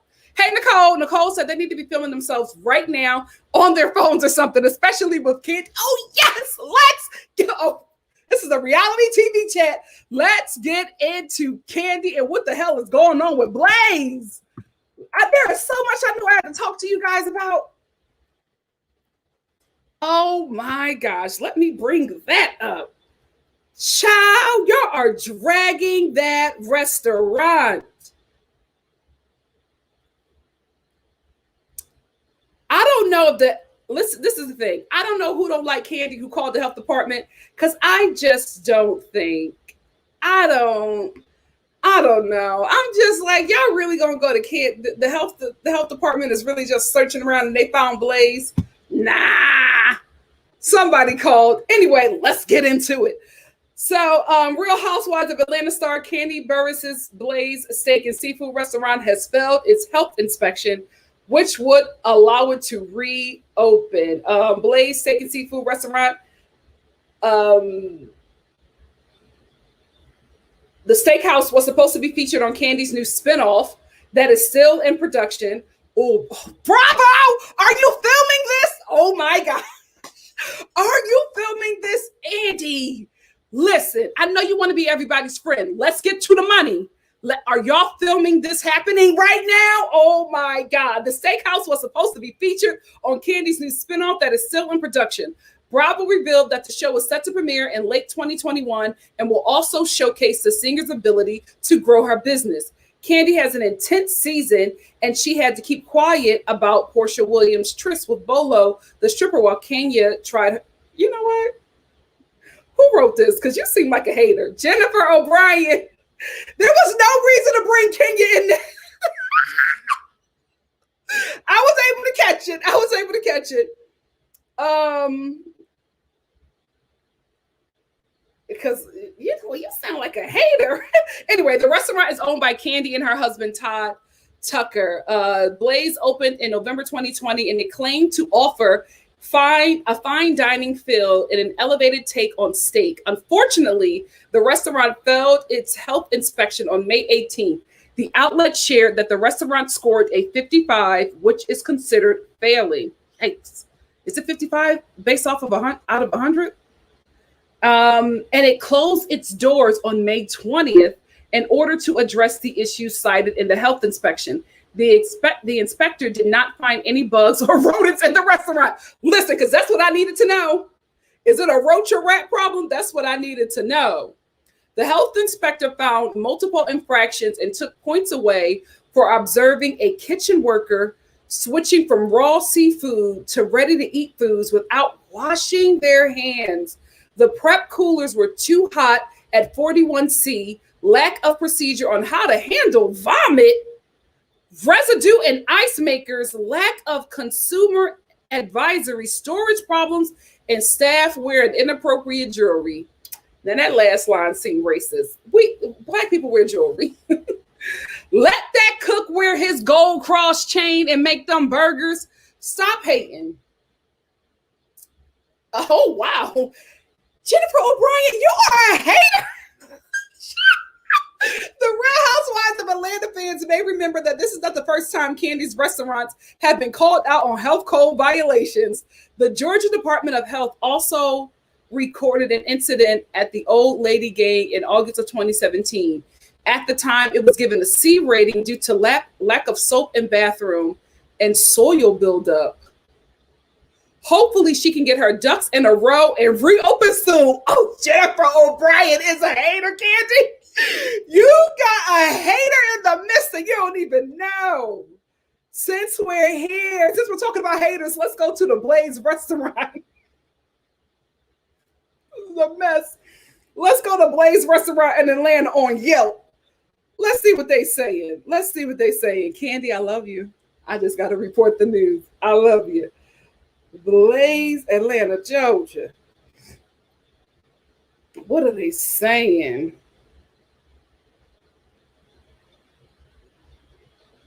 Not LeBron James.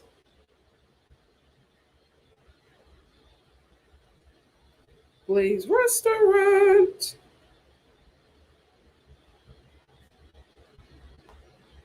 Child, who knew that Jennifer O'Brien was a hater? Jennifer told all her business. SCP said all restaurants are struggling because they can't keep workers because people prefer to get unemployment. Some restaurants close early around here because no workers. It's not the people. Don't blame the people. Blame the restaurants. Pay people a living wage. If unemployment is more than what the job is offering, there's a problem. Everything in this world, everything in America is going up. Rent is going up. You know, the cost of living is going up, but not our pay.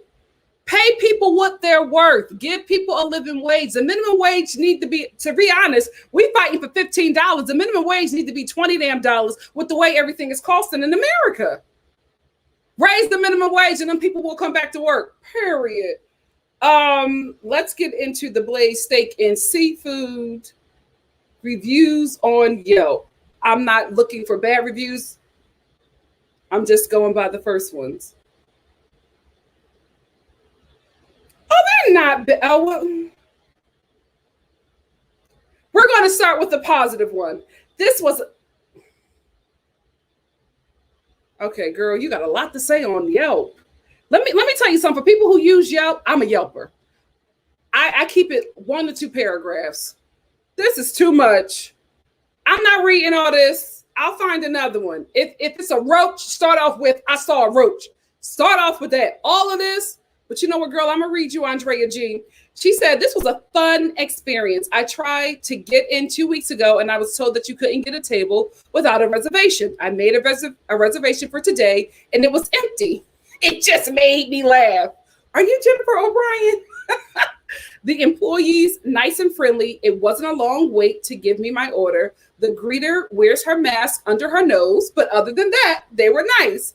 The venue, cute. It has a lot of potential. I'm concerned about the cleanliness. The glass windows were filthy. Other concerns, I can't tell if they want it to be high-end or not. The tables and chairs look cheap. They could use some linen tablecloths or simply remove the required reservation. The protocol doesn't match the venue. Now, I have been hearing that a lot. The main event, the food. It's okay. It doesn't blow me away. And with a little salt, it was tasty. The rolls were good, but the bottoms were undercooked. I told them, and they didn't bring out new ones until after we ate our food and the check was paid. They did give us some to go. My friend's ribeyes, potatoes, and Brussels sprouts were good. She only needed a little salt. I had the mac and cheese, Brussels sprouts, corn, and kale salad. My food was good after adding salt. It's worth visiting. Let me tell you something. As somebody who has lived in LA for as long as I have, Child. Going to Atlanta, the food was a little salty for me. Atlanta and Texas, right? A little salty. I was like, oh my gosh, y'all are really seasoning out here. So I think that maybe, and maybe I'm just trying to find something. I think that maybe Candy was, or the chef or whatever was seasoning like it's an LA restaurant, but it's in Atlanta, so they're expecting something different. I think once they really find their niche, I think Blaze will be okay. Because when they showed that restaurant on the episode, the food looked good. The place looked nice. I don't know what's going on. That was a 3-star, okay? Oh my gosh. Oh, let's get to a 2. Are there any 4 stars? Oh, okay. Let me read a 4-star. Because you know what? Is this restaurant really that bad, or you're just hating on somebody doing well? I don't know. But you know what? I'm a Yelper, so I'm going to choose to believe the Yelpers. This is a 4-star from Ayana. She said, I wanted to try something new, so here we are. Private parking that is free. Okay. Yes. I made reservations with what I suggest anyone do if you don't like to wait. All members must be present before being seated, and no parties larger than 4. Black people come in crowds. How you don't have parties larger than 4? And you're advertising to us. Do we even have 4 people in our family? We roll deep. Anyway, I can appreciate this in a COVID environment. Okay, that makes sense. Masks must be worn and temperatures checked at the door. The decor is deep blue and modern chic. I love it. Everyone was very professional and engaging. There's an amazing bartender whose name I didn't catch, which I'm sad I didn't, but she was amazing. Just ask for the bartender from Ohio. She was dark-skinned with an amazing personality, and her drinks were on point. I do remember that much. Child, did you fall in love? I sat at the bar and had a drink and enjoyed her conversation. You definitely fell in love, Ayana. It's okay. Dark-skinned girls do it. She said, I moved to a table and was assisted by Harold. Listen. He was one of the best and most attentive servers that I have ever had. You know what, Ayana? I think you were just horny. Ayana came to Blaze ready to eat and get eaten. He was one of the best and most attentive servers that I have ever had. He had such a bubbly demeanor and amazing energy. He had some great food recommendations for us. I had the stuffed chicken. I don't care for dark meat. Speak for yourself. I think it was half a chicken. However, it was seasoned to perfection. Shout out to the chef. My goodness, my friend had the sea bass, and I took the crab cakes to go for my grandmother. They both loved their food. It's good to have a nice spot on the southwest side of Atlanta and not have to drive into downtown or midtown. I will return. And this is Ayana's pictures. It doesn't look bad. Oh, sorry about my fingerprints. I got oily skin. Don't judge me. The food doesn't look bad, guys. Oh, let me take off the Real Housewives of New York because we done moved on to something else. I'm about to change this to reality TV chat. So that looks good. Looks pretty good. Let's get to, okay, we did a 4-star, no 5 stars. No 5 stars. But we did a 4-star, a 3-star. Let's get into a 2. By Iffy L. Iffy L said, first time, ... Doorman was like, do you have a reservation? I said no. He basically was like, good luck. I said, it's just me. Can I sit at the bar? He said, people are coming out, so you can try. He ain't even opened the door for me or anyone.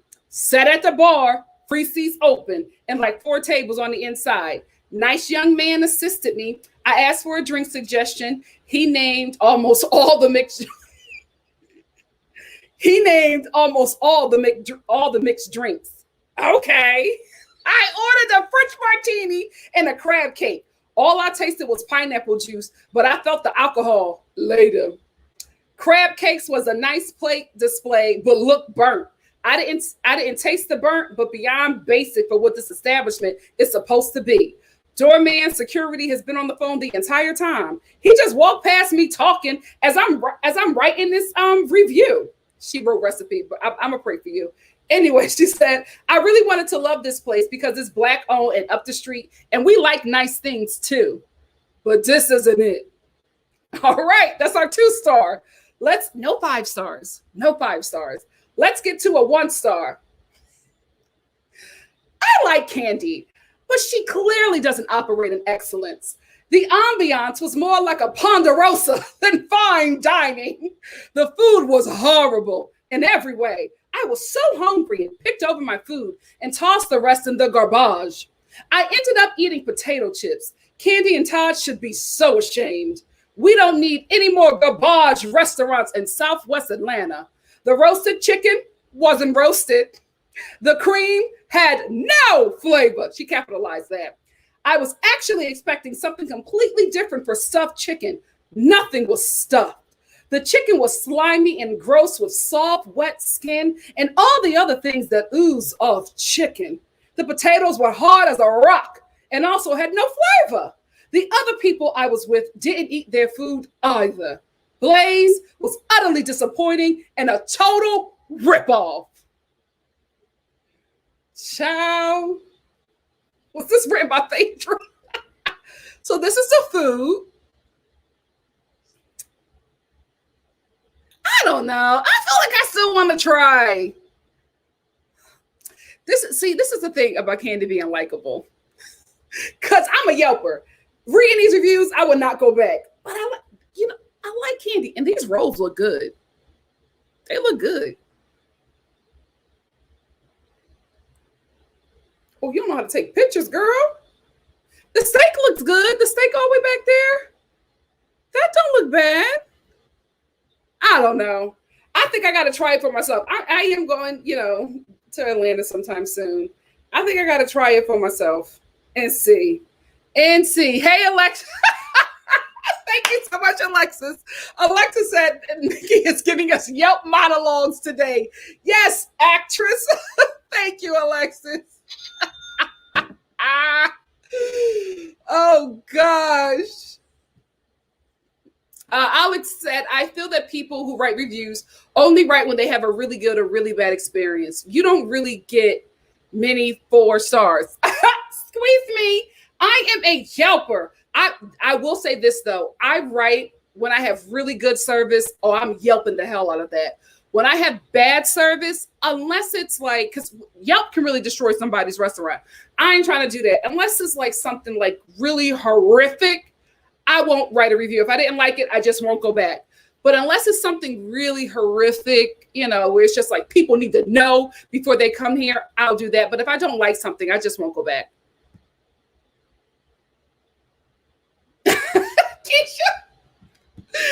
Keisha said, do the Lenithia have any reviews? Let's see. Let's give another dramatic reading. The Lenithia. Oh, 2 reviews and 5 stars. People like, I will say this. People like the Lenithia. Great place. Servers are very attentive. Food is awesome. Try the lamb chops. Great place. Nene. Actual review. Beautiful. Oh, this might be from fans. Beautiful lounge owned by Nene Leakes from Atlanta Housewives. Really? Full bar, stage, hookah, and delicious menu. Brunch is Saturday and Sunday. Parking is free in the lot, although there are spaces available for purchase to park closer to the venue. Security will always be present. Dress code in force. Fans. It looks cute, though. I'm telling you, people that I know who have been here enjoy it. So I ain't even going to hate. People enjoy their time at the Lenithia. People enjoy their time. And look at the stage. It's cute. People enjoy their time at the Lenithia. So I don't know, but that y'all not enjoying Blaze. Y'all are not enjoying Blaze. I'm so hurt because it looked nice. It looked really, really nice. I'm still going to try it. If I tell y'all I'll go to Blaze and y'all check my Yelp and I don't have a review, just know. And it's 122 people, and this restaurant has a 2.5 star rating. Guys, I hope a lot of you who wrote this just really did not like this place, and it's not that y'all got beef with Candy. Because y'all will make or break a restaurant. but nobody really likes this all like that. Ugh. It's a lot of 1 stars.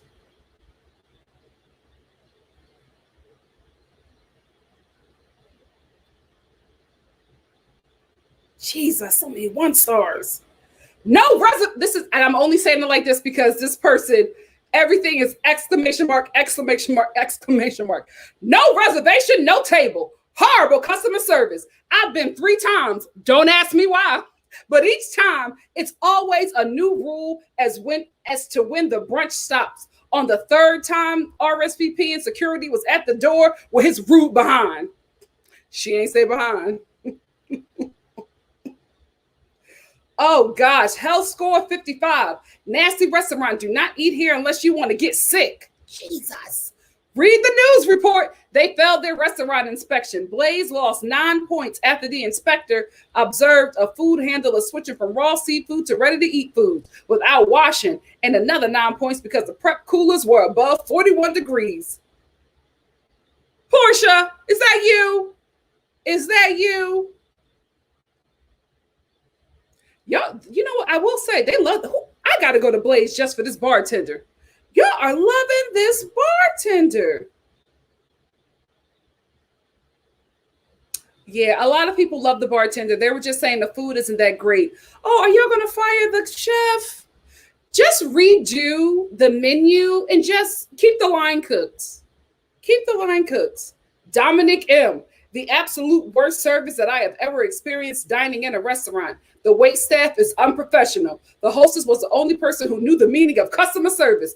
Do yourself a favor and not waste your time and money at this restaurant. The name recognition can only go so far.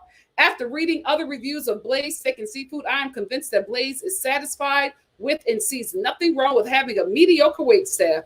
I was told that this place recently had a grand opening, and by the looks of these reviews, will soon have a grand closing if improvements are not made. I am highly disappointed and in disbelief of how bad the service is.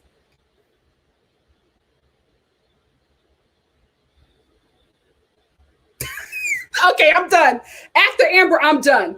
I'm starting to think y'all getting paid to leave 5-star reviews. The decor of the restaurant is amazing. COVID-19 protocols are definitely followed, which is a plus. Our waitress was somewhat knowledgeable, but was not able to give much input regarding the menus. There is still work to be done. Wait time was long. It took 45 minutes to get water and soda, an hour for an alcoholic beverage, and almost 2 hours for actual food. The food was so-so. My meal was salty, salmon and grits. See, it's too salty, then it's not salty enough. My eggs were accidentally made in garlic butter. Does that sound terrible? My boyfriend's French toast was burnt and served with peaches. I'm not seeing a problem. The menu does not mention that the French toast will be served with peaches all over it, and he don't like peaches. Girl, no. Now, some of y'all got to look at the menu and look at Yelp. I don't know about this one, Amber. Recommendations, staffing, make sure you have enough people to handle the brunch run on Sundays. Take reservation in larger parties. Lighten up the seasoning and separate the real butter from the garlic butter. Great space for a real-time feedback, especially during soft openings. You know what? I'm glad I read this one because I think, concerns about the food are valid, right? I also think that when you are a celebrity or when you are a name, that there are people who will write reviews to get attention or, because people are mad that you're successful. It just happens. It just happens.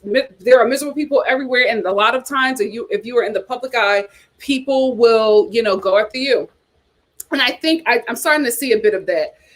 In these reviews. I do listen, I'm a Yelper. I do trust a lot of the reviews. I think that people are very valid for how they feel about the food, but you also have to, as my grandmama say, try the spirit by the spirit, right? So there are people who have certain tastes, right? So for some person, what is too salty is not salty enough. Some person may like peaches on their French toast. Another person may not like peaches on their French toast. But if you order peach French toast, what the hell you think it is? So it's like I get being, oh, the wait staff was nasty to me, or the wait was really long. That's a huge inconvenience. But sometimes food is just, it's subjective. So that's why I say always read. When I try a new place, I read enough reviews, at least to where I feel comfortable with that. I feel like I could, be a customer at this place, and I also know what I feel like I want to order. That's another thing that I do when I look at Yelp to see which place I'm going to try. But I think a lot of the 1 stars and 2 stars are from haters. Not a lot, but enough.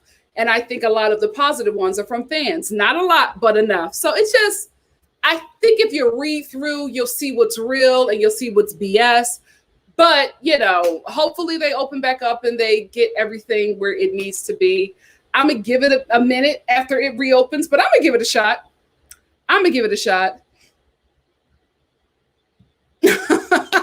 Wendy said they were dragging the Cookie Lady's restaurant on Google. Reasonably so, though.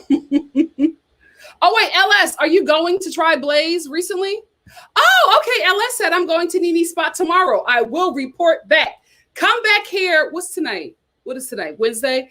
Yeah, report, because I'll be here tomorrow for New Jersey and Beverly Hills. So let's talk about it. I want to know what's going on. LS said, I will. The pictures on their Instagram look like everyone is having a great time and the crowd doesn't look too young. Listen, I've heard from several people, young and old, that Lenithia is that spot. They enjoy it.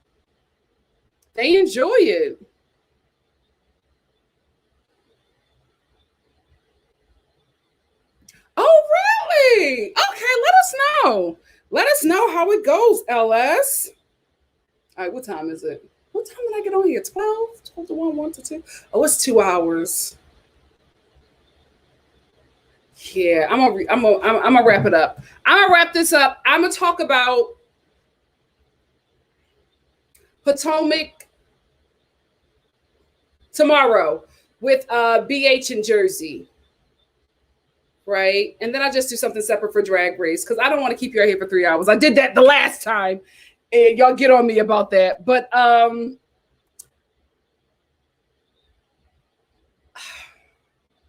y'all want me to do it? If y'all do, give me a thumbs up. But we're at the 2-hour mark, and I don't want to I don't want to take up too much of your time because I'm also going to talk about the Housewives tomorrow. So let me know what y'all want. Y'all want to talk about Potomac now? We can talk about it tomorrow when I do Jersey and BH. Let your girl know. If not, I'm going to get out of here.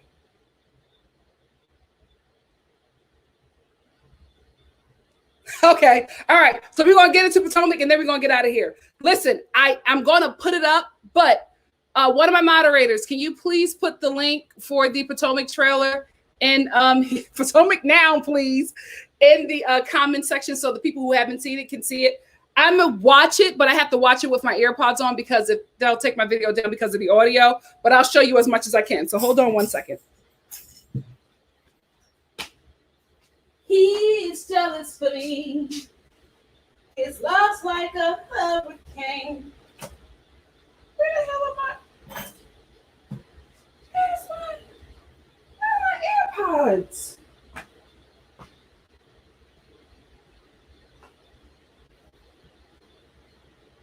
Oh, I put my AirPods in my purse. Ciao. I was about to lose. Ciao. Y'all, I thought I lost my AirPods. I was about to tear this room up. I was about to come on here and be like, oh, I can't talk. I gotta go. I can't find my AirPods. Look at my little case. Ain't this cute? I got this from my favorite place, Marshall's. Look at it. I'm so extra. I love that for me. So thank you, Shanza. Love you. All right, we're gonna watch this trailer and we're gonna get into it.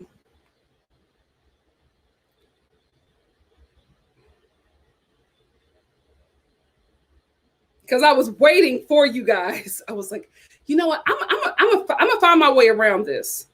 I'ma find my way around this.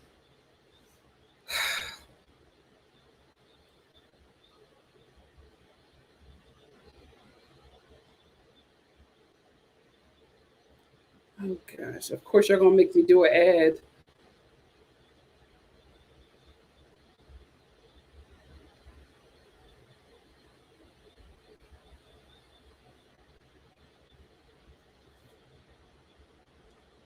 I'm gonna show you as much as I can.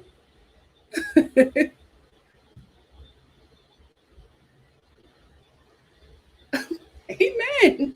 Amen. Okay, I love y'all. What the Bravo? This is why I never go to Bravo. They always do some mess. Hold on. I heard it was good, but I wanted to wait for y'all. I wanted to wait for y'all. Here we go.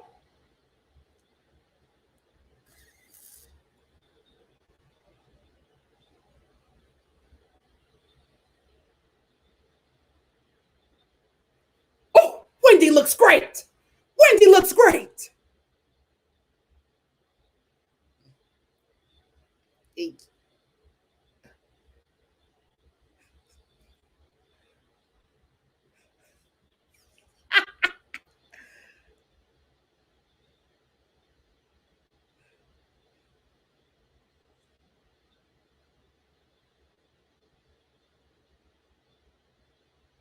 A Waffle House bathroom.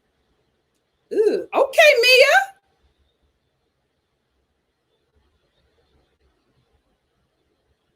I like the new girl. I like her.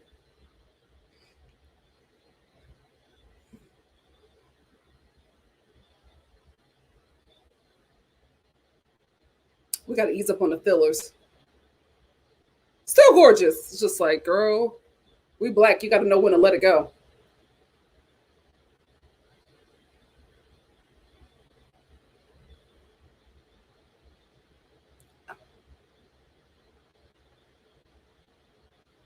Oh, Gollum is back.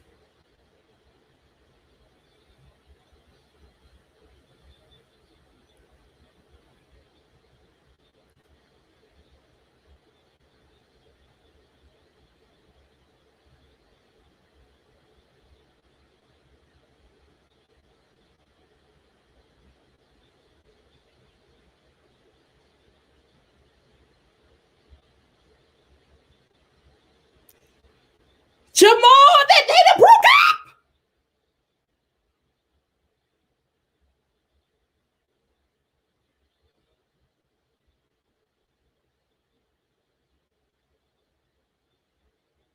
Oh, we talking about the Annie rumor? Come on, work for that check.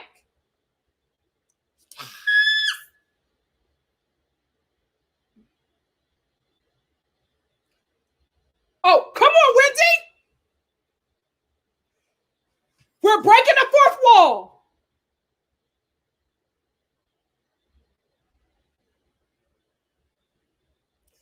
I love her. Yes! Yes! Y'all better show up to work. Yes! This is what I want. Come on, Wendy. Wendy said, oh, the hell with these cameras. That. Potomac, listen. Listen, they talked about you because ain't nobody know where the hell Potomac was at, right? They talked about you because everybody know about Hot Atlanta. We just found out about Potomac. But you know what? If you're coming to take the crown, take the damn crown. They don't want it. They're not showing up to work. These girls are showing up to work. When are they coming back? When are they come? This is a damn show. Atlanta. Atlanta. Your crown is took. The crown is, yeah. She looks great. She looks great. Oh my gosh. When they brought up Addie, she said, what? I don't care about these cameras. This is what I want. Come on. Break the fourth wall. Yes. Hey, Coco Bean. Hey. Yes, she did. Oh, she's showing up, Shonda. The professor understood the assignment. She's trying to make this her lifelong, this is how she gonna eat for a while. Come on, Wendy. I like the new girl. The only thing I don't like about the new girl, Mia, because I feel like she gives me Potomac. Like I know what Potomac is. But what I don't like and what I don't want to continue to see happening on this show is the abuse of Candace. Because, ever since Candace got bought by Monique, now everybody just feel like they can, harm her in some kind of way. I didn't like that throwing at Candace, you know what I mean? Because you wouldn't have done that to nobody else, right? But you feel comfortable doing that because she was the one that got dragged in a barn last season. I think we got to get off of the physically assaulting her in any kind of way, even if it's with a solid. I don't want, because you're not going to do it to Wendy, right? Wendy not going to cry. Wendy going to say, I will light you up. Let's go. So you're not going to throw no salad at Wendy, but you're going to throw it at Candace because Candace cries and don't do nothing back. Ugh. I liked you, new girl, until the salad. I liked you until the salad. So we will see. We will see. But this is a season. This is a season. I don't believe that there's anything going on with Grand Dame and the Black Bill Gates. I think they just do that to stay on the show. Grand Dame, you don't need to fake marriage problems with the Black Bill Gates. You are Potomac. You're the Grand Dame. We will tune in just for you being shady in confessionals because you can read the girls down. So I want to see it. I just want to see you in your element. I don't think you need to fake a storyline. We're never going to buy that you and the Black Bill Gates are having marriage issues. We're not going to buy it. Who's cheating with him? My girl, no. But Robin and Juan, come on, guys. I hope this is fake. I hope this is storyline. I hope you're in a good place. If y'all just got in the good place, I don't want no more mess, but the girls are showing up. The girls are showing up. I didn't know that Robin and Jamal broke up. Not Robin and Jamal. What's it? Giselle and Jamal. I didn't know. Well. The Grand Dame. Oh, she gonna get her life finding out about that. Oh, I'm ready. Keisha, even like this is the thing, right? All the housewife shows, they get paid to provoke, not provoke to fight. You get paid to provoke somebody else to a reaction. I just don't like the fact that everybody on the show gets away with physically now because of what Monique did. I just don't want it to become the norm to be physical with Candace. I don't like the optics of it. I just got to be honest with y'all. I don't like the optics of it. And I don't want Black women on these shows fighting, especially on this white network with a white fan base. That I'm going to be that Black person. I don't want it. Like, you can talk with your words. Like you if you want to you can get it together with your words. The thing about Candace is they can't get her with her words. Even if you don't like her, you got to tell the truth and shame the devil. That girl got a machete in her mouth. She got an AK-47 sitting on that tongue. And that's when she gets the best of people, they can't get back at her with the words because people are not quick and witty as quick and as witty as she is, and as well as the Grand Dame. They're blessed with that. No, I didn't say blessed. But, it's just a way that they can link them words together, and they don't got to say nothing. They don't got to get up from their seat, but they will get you together, and it will hurt you. But because you know that she's not going to do nothing back, and you don't have nothing quick to say back, you don't have nothing that can cut as deep, you're going to throw a solid, or you're going to beat her in her head. No. Get best of with words. That's what we want to see. Like, this show is based off of Dynasty. They can't throw anybody in a fountain. They definitely can't throw drinks no more in Potomac. Monique ruined that. But we can get a shady confessional in or two. We can. So, I mean, July 11th. That's too far, Irene. I needed June 11th.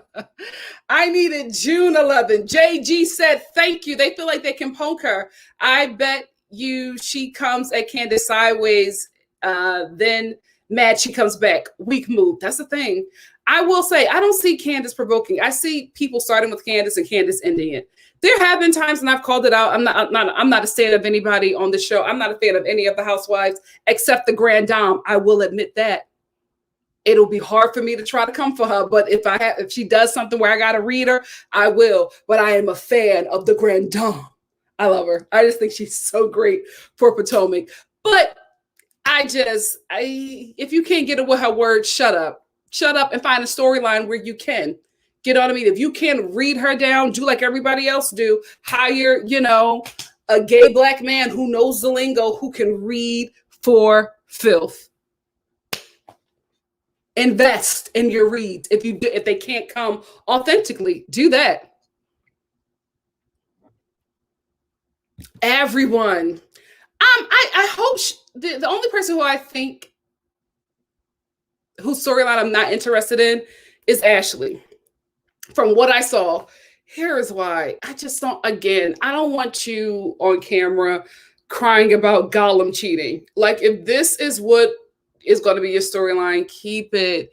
You got to have something else. And again, this happens all the time when the housewives, become moms. It's like their identity becomes the kids. And listen, the babies are very young, so I'll give Ashley that. But it's like, girl, I need something else from you. I don't want to have sex because I'm a mom now.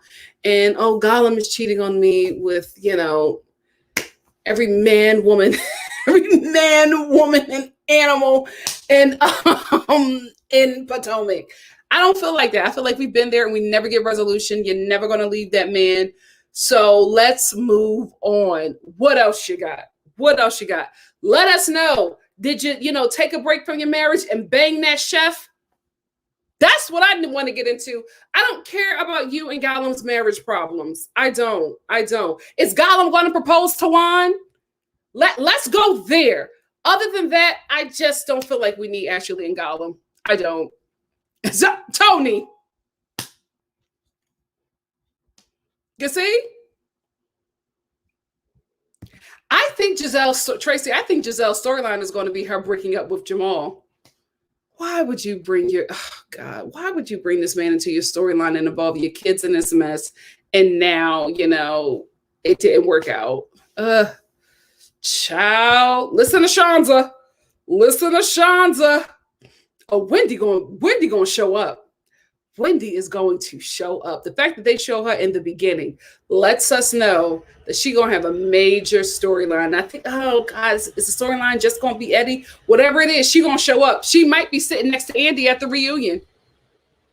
She might be in that first seat.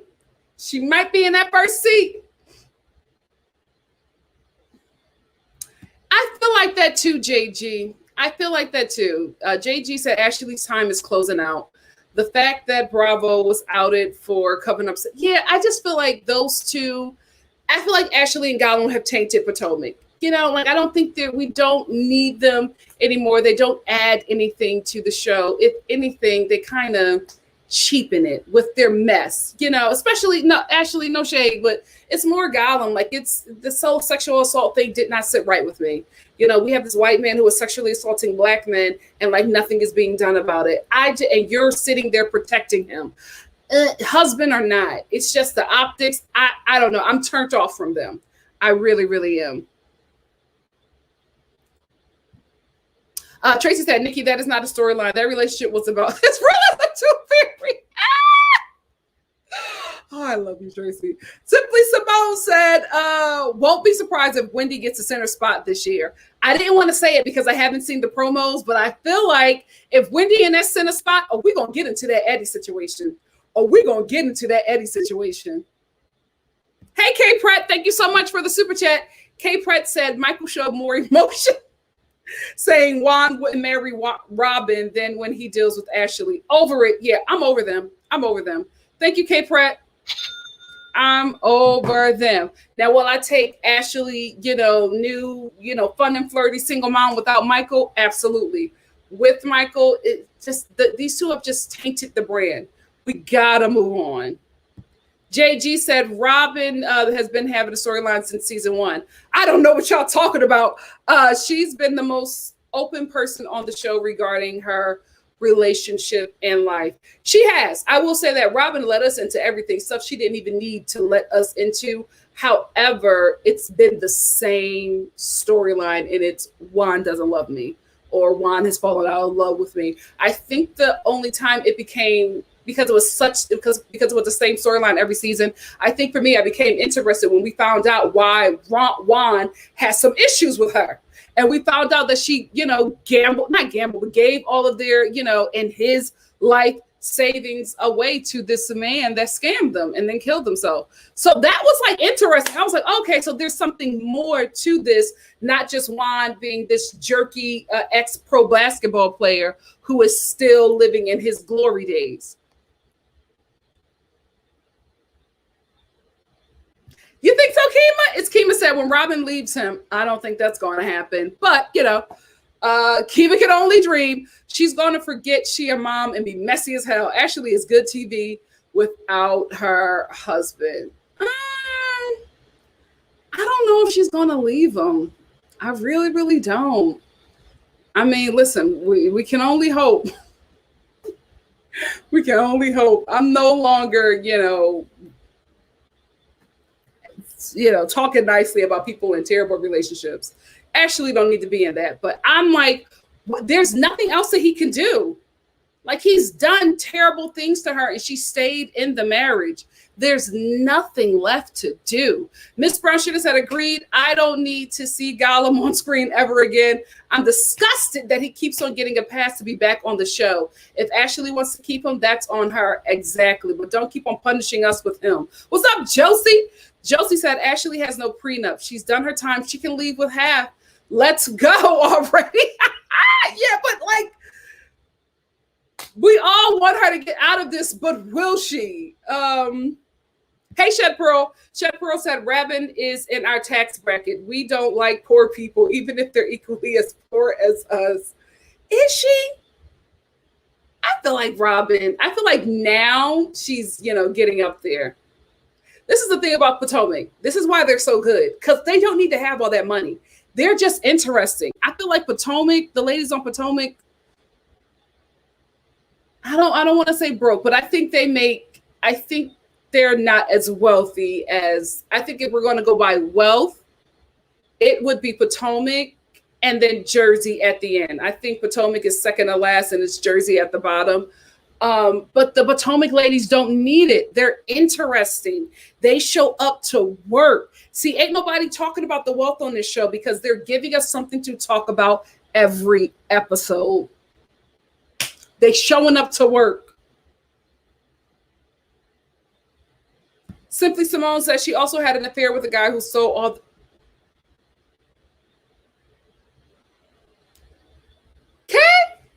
She also had an affair with a guy that sold all their money too. They won't address that. Wait a minute. What, Simply Simone? Do tell. JG said, remember when Juan was on the phone in the closet talking to some woman seasons ago? Honey, yeah. Oh. Hold on.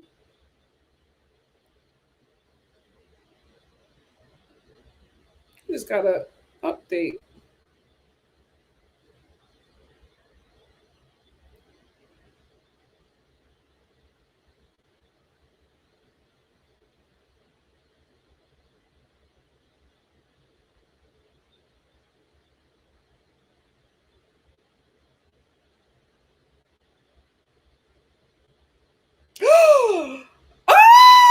I don't know if you guys care, but Mr. Big is back.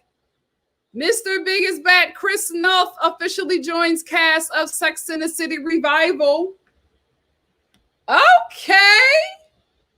I don't know if you guys care, but I was wondering if he was going to hold. He was holding on for more money. He should. He's Mr. Big. Tracy said, yes, Robin is in our tax bracket. I have more items in my Etsy shop than Robin, and they out of stock. Oh gosh. She fumbled the bag with them hats by trying to age shame Karen. Because remember, I was going to get a hat. I was going to do a whole review. And then that thing with Karen, I was like, oh, I'm not going to purchase from you. That's terrible. What you're doing is terrible. Absolutely not. Jonas said, Robin is so inconsequential, unimportant, and simply insignificant. Her life is such a non-event. Whew. Ciao. Karen, is that you? She simply puts me to sleep. At least Cynthia gives you cheekbones and wigs. I added the wigs. I'm sorry, Jonas, but she does give good wig. She gives good wig. I know, but STP, he was the holdout. And I was like, there's no Sex in the City without Mr. Big. Like, come on. But now that he's back, I'm in. Simply Simone said, according to the blogs, talking about Robin, she had an emotional affair with the guy, and that led to him getting away with their money under their noses. Ooh. Some people are like, emotional affairs are, worse than sexual affairs. They're the same damn thing for me. You can't put that back in me after you done put that in some heifer. Oh no. Nope, same thing. Heart and penis. Same thing to me. JG says Samantha isn't coming back, so it's still a dub. Yeah. I get it. I get it. She did make that show, but there's no amount of money that can get her back. Apparently, Sarah Jessica Parker tormented Kim Cattrall. Tormented her and iced her out of everything. Anyway, Alex said Robin's only storyline should be marriage to Juan so that we can see Gollum crying in the back. Maybe reveal some true tea. I still think that he loaned them money. I still think that Gollum loaned Robin and Juan money.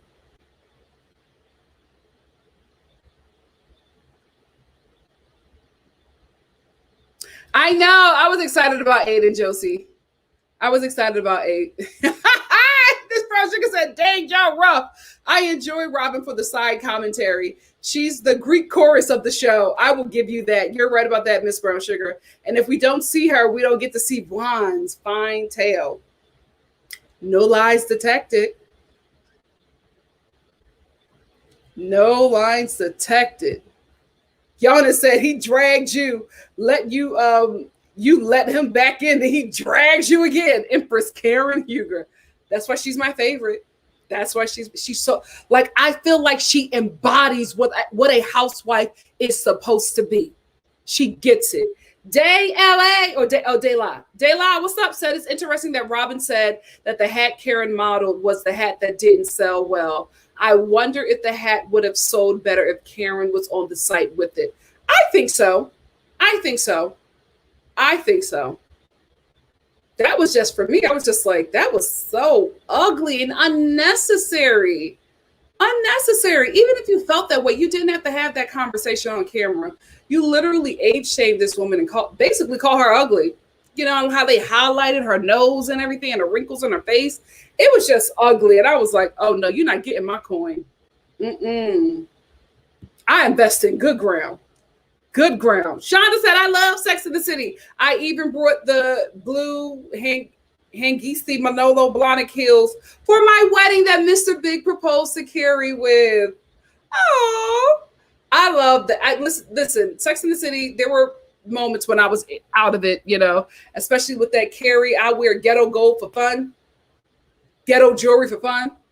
That was a problem. But, Kim Cattrall was my girl. I was really there for Samantha. She worked that role. Also, it was something that I couldn't watch, and I was sneaking watching it. So, Carmen Sandy said, look, I love Sex in the City, but they need to let that show go. Watch the reruns. Yeah, I'm interested to see if it's going to have the same flair. I don't know. But the thing that was good about Sex and the City is that these were already older women in New York City. You know what I mean? I think the youngest on the show was Carrie, and she was like in her mid-30s. So everybody else was in their 40s and 50s when the show started. So it was always a mature show. So I wanna, that was damn good. So I wanna see, did it age well? Is it still there? Is it something that we can keep up? I don't know, but obviously the money is right because they all came back except for Samantha, who said, I don't care what you're offering me. Y'all treated me like crap. You'll never get another performance out of me. Stand your ground, sis. Nicole, I haven't watched Run the World yet. What network does it come on? What network does it come on? I haven't watched it. I would love to watch it, but I don't know where. It's a lot of Black female-led shows that are coming out. There's another show called Harlem that I really want to watch because I auditioned for it. Didn't get it. Well, the girl listen, I can hold a note, but the girl that booked it over me had a much better voice. But I still want to see, oh, why wasn't I that girl? It is what it is. What God has for me is for me. Michelle said, I want to see how the ladies will interact with Karen, knowing she is a fan favorite. It'll either go two ways. They'll either bow down to her or they'll mistreat her because everybody loves her. We will see. We will see. Oh, it's on Stars. Do I have Stars? I think I have Stars. I'm telling you, I've been so deep into HBO Max, I haven't been watching anything else. I've been hopping back to Netflix. I think I may I don't know if I want to keep Hulu, but I think I may keep them because I'm watching one show on there that I really enjoy. It comes on Fox, but I don't watch network TV like I used to. Streaming services have a hold on me for some reason because I'm a millennial. But Crime Scene Kitchen, that's my freaking show. I'm like, oh my God, I'm the perfect person for this show. But I understand Joe Micael. But I would kill it as the host of Crime Scene Kitchen. That is me. Hey, Alex. Alex says it's crazy that no one on the show really wants to be friends with Karen. Like, she is the one you want to be like, hi, Bessie. Everyone else is so jealous. Yeah, I don't get it either. I love Karen. Yeah, I love Brescia. She's a great actress. She's a good person. I know her personally, so she's a good person. From even back in the day, she was always fun and very talented. So I am going to watch it to support her. I will be honest, I don't know if it's for me. I don't know.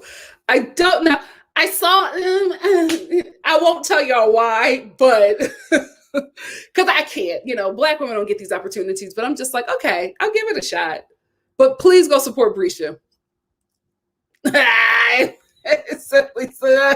I'm not getting into it. Hey, Miss Brown Sugar. Miss Brown Sugar said Black comedians have been JB. Oh gosh, is this like an athletic term? JBVS?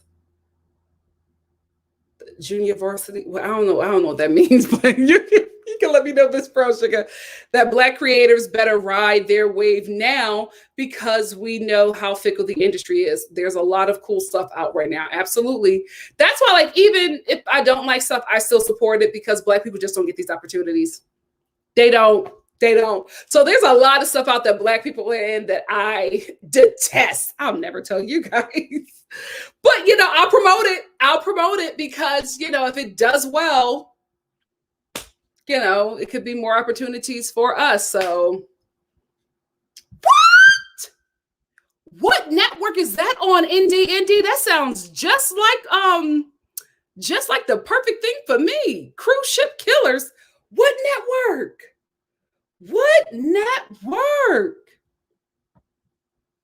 Oh, well, you gotta be a liar to be good on this show, Give Me Shelter. You gotta lie until you get to the reunion and they play it back and you're caught. They were all no. Oh, well, okay. The characters, I guess, were supposed to be early 30s. But Sarah Jessica Parker was the only one in her 30s when that show started. I think everybody was like on the cusp of 40. I think they were all heading out.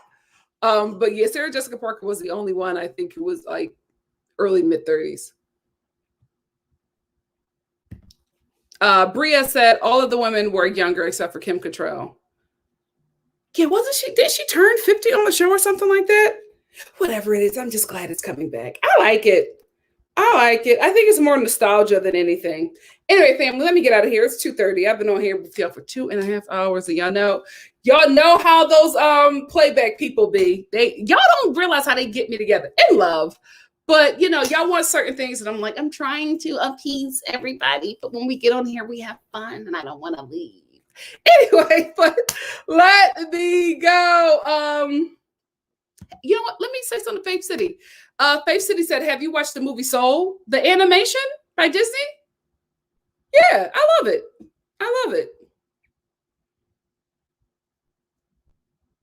But she was way in her 50s, even when she turned. Yeah. She was way in her. Oh, wait. Indy.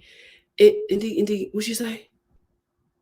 Indy said, crime and investigation is part of the ID channel. Damn it. I got to find that. I didn't see that.